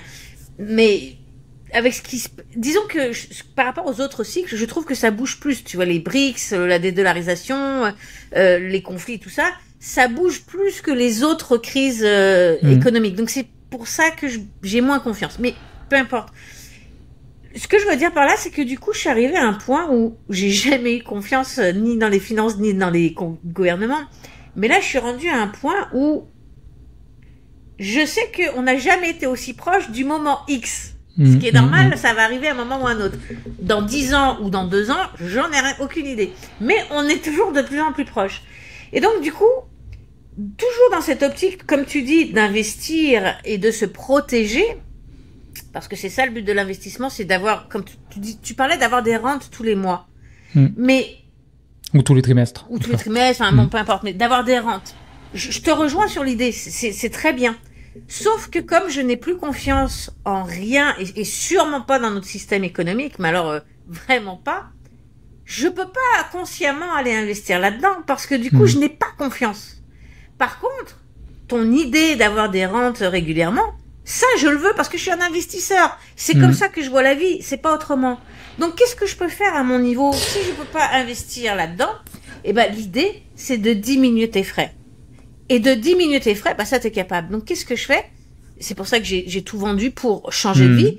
J'ai acheté une maison autonome, donc j'ai plus de facture d'électricité, j'ai plus de facture d'eau, j'ai plus de facture j'ai aucune facture de rien. D'accord? Je suis autonome, donc si l'inflation, je m'en fous complètement, à la limite, j'ai envie de dire de l'inflation, de ce qui se passe dans l'inflation. D'accord? Pourquoi justement, je te dis, j'ai besoin d'avoir beaucoup de cash parce que j'ai des travaux à faire qui coûtent énormément d'argent, notamment créer une serre, qui me permet de faire des fruits et légumes toute l'année au Canada. Donc, on serait en France, ça serait beaucoup plus facile, mais au Canada, ça nécessite, tu vois, donc, ça nécessite des travaux, importants. Mais une fois que j'aurais fait ça, je m'en fous d'avoir confiance dans l'économie. Je m'en fous que l'économie se casse la gueule ou pas. Moi, mes besoins essentiels, ils sont couverts. J'ai à boire, j'ai à manger, j'ai mes énergies, je vis toute seule, je paye pas de facture, je dépends de rien. J'ai mes plantes naturelles médicinales et surtout, bah, j'ai plus besoin d'acheter je vais continuer d'acheter de la bouffe, mais si moindrement, comme tu dis, il y a une crise économique majeure ou quoi que ce soit, ben vu que je peux pas avoir une rente régulièrement, je vais diminuer mes factures et au final, ça revient au même parce que tout l'argent que je gagne, je le dépense pas. C'est comme une rente. Sauf que j'ai un pouvoir là-dessus. Alors que sur l'économie, j'ai pas de pouvoir. C'est un mouvement qu'on voit de plus en plus et que je trouve intéressant. C'est effectivement de plus en plus les gens doutent du système et du coup ils veulent en sortir. Alors il y en a qui en sortent partiellement. Moi j'ai des amis qui ont fait ça, d'autres qui veulent en sortir complètement. Moi je te dirais, je suis pas rendu là complètement dans ma tête parce que j'aime quand même la vie en société. Il y a des choses que j'apprécie à ce niveau-là. J'ai des dépenses qui sont très basses, qui sont ridicules même par rapport à, tu vois, même ce que je pourrais, même à l'époque où j'avais mon emploi, par rapport à ce que je gagnais, j'aurais pu dépenser bien plus. Mais je suis quelqu'un qui me contente d'assez peu. Et ça, c'est quelque chose que je vais continuer de cultiver parce que c'est plus une philosophie de vie. Mais mon edge à ce niveau-là, moi, par rapport à ce que tu dis, c'est vraiment le trading. C'est pour ça que je crois au trading. Parce que le trading, ça veut dire être assis sur du cash et que quand il y a des opportunités, être capable de suivre finalement le momentum. Alors, est-ce que ça sera sur les actions? Est-ce que ça sera sur l'immobilier? Est-ce que ça sera sur la crypto? Être capable d'avoir cette agilité-là finalement sur les marchés, parce qu'on est sur des marchés qui sont de plus en plus complexes, de plus en plus volatiles. Et cette idée, effectivement, en fait, de la même façon, tu vois, je vais te prendre un parallèle. Nos parents et nos grands-parents, ils avaient une idée de la stabilité qui était différente. C'est-à-dire qu'ils pouvaient rentrer à 18 ans à l'usine et dire toute ma life, je vais être là et je vais être posé. Et je pense que ça se retrouvait dans une approche d'investissement où les gens pouvaient dire, moi j'ai un portfolio bien réparti, je fais un 60-40, je fais un 25-25-25 et je suis capable d'être tranquille jusqu'à la fin. Aujourd'hui, nous, on sait qu'au niveau professionnel, c'est impossible. Tu vois, j'ai déjà changé 10 fois de job, j'ai 36 ans. On est dans une instabilité qui fait que d'ailleurs, c'est intéressant, on vient chercher plutôt une sécurité intérieure en nous. Je vois beaucoup de gens qui s'ouvrent à ça, d'aller chercher plus une confiance sur son talent et moins miser sur l'extérieur parce que l'extérieur est devenu instable, on peut plus s'appuyer dessus. Donc, on va aller s'appuyer sur nous, les choses qui nous appartiennent davantage. Et je pense que ça va se retrouver dans l'investissement. Alors c'est vraiment ma théorie, c'est-à-dire qu'on devra avoir des approches beaucoup plus dynamiques et on pourra moins se poser sur ok ça marche, j'achète mes actions à dividendes et je suis posé, ou les valeurs tech ça marche, on reste là-dessus. Je pense qu'il va y avoir des rotations, il va y avoir des changements qui vont être de plus en plus rapides et c'est pour ça que je pense que le trading aujourd'hui c'est un edge que je veux développer. J'ai encore de la place, je peux encore m'améliorer et je pense que c'est ça qui va me permettre d'être vraiment serein dans les marchés en étant capable de mesurer, voir ce qui se passe et pivoter le sens du vent, tu vois. En tout cas dans la théorie, encore une fois. C'est là qu'on voit la différence d'âge. Moi, j'ai 46 ans et moi, j'ai failli mourir, écoute, un nombre incalculable de fois. C'est un miracle que je sois encore en vie aujourd'hui. Mais un miracle. Et donc, du coup, j'ai vécu des expériences, que ce soit moi ou dans mon entourage, où le fait de vieillir, ça te met la réalité en face, que tu le veuilles ou non. Alors, à 36 ans, je pensais déjà un petit peu comme ça à 36 ans, mais beaucoup moins que maintenant, d'accord ? Et c'est la différence, là, c'est que toi, tu vas mettre tout ton edge, comme tu dis, sur le trading, parce que c'est ta force, c'est toute ton attention, parce que c'est ta force, etc., etc. Totalement vrai, parfait. Numéro 1, c'est pas ça le truc. Le truc, c'est que moi, j'ai un degré que je vois en plus de toi, c'est que si demain, pour X raison, tu peux plus travailler, tu deviens aveugle, je te le souhaite pas, hein, mais tu deviens aveugle, tu as un accident de voiture, tu deviens paralysé, n'importe quoi. Tu t'es pas mis à l'abri. Et à 36 ans, je comprends que tu penses pas à ça. Moi, pourquoi j'y pense à ça? Parce que, moi, déjà, ça fait 20 ans que je travaille à mon compte, donc j'ai 0 retraite. D'accord, j'ai rien derrière moi là, je suis à mon compte depuis 20 ans. Donc j'ai pas de back-end derrière, j'ai rien. Et puis comme je te dis, j'ai failli mourir une couple de fois, donc j'ai vu qu'un accident s'est très vite arrivé. Bref, tous ces trucs. Et donc du coup, plus tu vieillis, plus t'as ce besoin de te mettre à l'abri finalement. Bien sûr. Et donc du coup, moi je ne focus plus sur les trucs où je suis bonne. Je focus sur les trucs qui vont me permettre, si demain je peux plus travailler, d'être tranquille et de dormir la nuit, d'avoir à manger et à boire. Tu vois ce que je veux dire? Non, je comprends, 100%. Et ça, c'est intéressant. Ça, c'est le privilège de l'âge, c'est l'expérience. Oui. Mais tu vois, du coup, c'est pour ça que je préfère investir mon argent dans ma véranda que de l'investir dans une rente dans la finance traditionnelle. Ok, écoute, juste pour peut-être finir sur le point, parce que j'ai répondu à une partie de la question que je t'avais posée. La deuxième partie, c'est sur quoi je veux travailler pour l'aspect crypto. Moi, un truc que j'ai senti qui m'a manqué sur ce cycle-là, c'est d'avoir plus de connaissances sur les analyses on-chain. Être capable de suivre les transactions, détecter des portefeuilles de whales, voir sur quoi ils exposent, cette espèce de léger avantage que tu peux aller chercher aussi là-dessus. Pour le coup, j'ai écouté quelques youtubeurs qui partageaient les choses, mais je voudrais développer une autonomie là-dessus, être capable de le faire. Donc ça, ce serait un truc que je vais travailler pendant le bear market pour être encore plus près sur le prochain cycle. Et je pense que je me préparerai mieux pour le pré-bull run. Je pense que le pré-bull run, bon, j'en ai bien profité, c'était cool, mais j'ai manqué plein de trucs. J'ai manqué Caspa, j'ai manqué plein de choses parce que même Pépé, la première phase, je l'ai complètement manqué. Heureusement, j'ai eu la deuxième, mais j'ai manqué la première parce qu'en fait, je m'attendais pas à ce que ça parte si vite, si fort, si tôt. Et dans ma tête, tant que Bitcoin n'avait pas fait un ATH, il n'y avait pas lieu de s'alarmer, il n'y avait pas lieu de rusher les choses, et j'étais plus un peu pépère, je regardais mes trucs. Et aujourd'hui, je réalise qu'un pré-bull run bien fait, en fait, peut te donner vraiment, mais t'arrives à un moment où le risk-reward, il est super intéressant parce que le marché, il est plat. On sort juste de grandes consolidations. Alors par contre, on sait moins vers quoi on va aller, forcément, parce que le marché ne nous a pas encore dit les choses.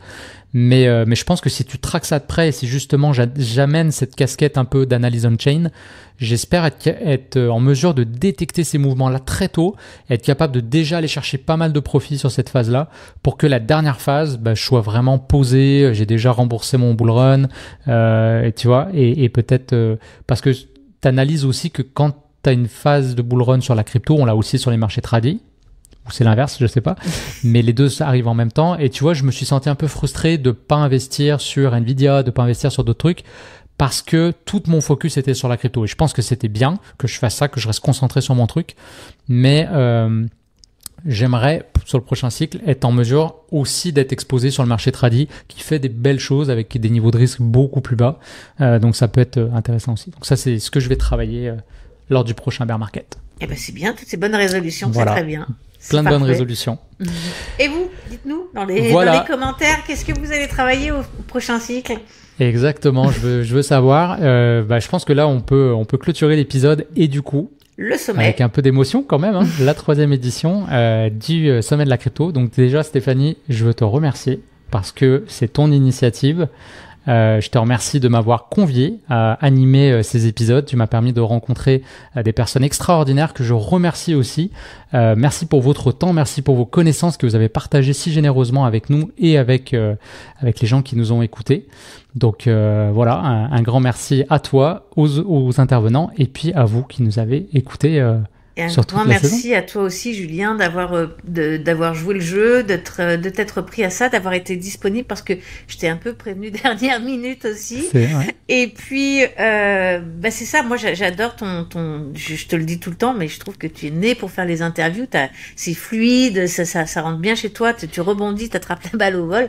Et du coup, je pense, à mon avis, dites-nous, mais je pense que c'est quand même beaucoup plus agréable d'avoir quelqu'un dont c'est le métier, plutôt que quelqu'un qui s'improvise intervieweur. Et donc, je trouve que c'est plus sympathique d'avoir quelqu'un comme toi qui mène la barque. Donc, merci d'avoir... c'est gentil. C'est gentil, mais je le rappelle, c'est pas mon métier. Tu dis tout le temps que c'est mon métier, mais c'est pas mon métier. Oui, mais ton métier... c'est ton second métier maintenant. Mon nouveau métier, peut-être. Voilà, on va le dire comme ça.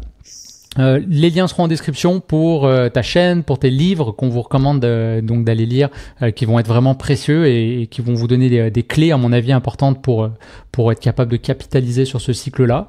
Les liens de ma chaîne seront aussi en description si vous voulez suivre ça. Et voilà, alors bye bye tout le monde et puis peut-être à l'année prochaine, on verra. Bye. Salut tout le monde.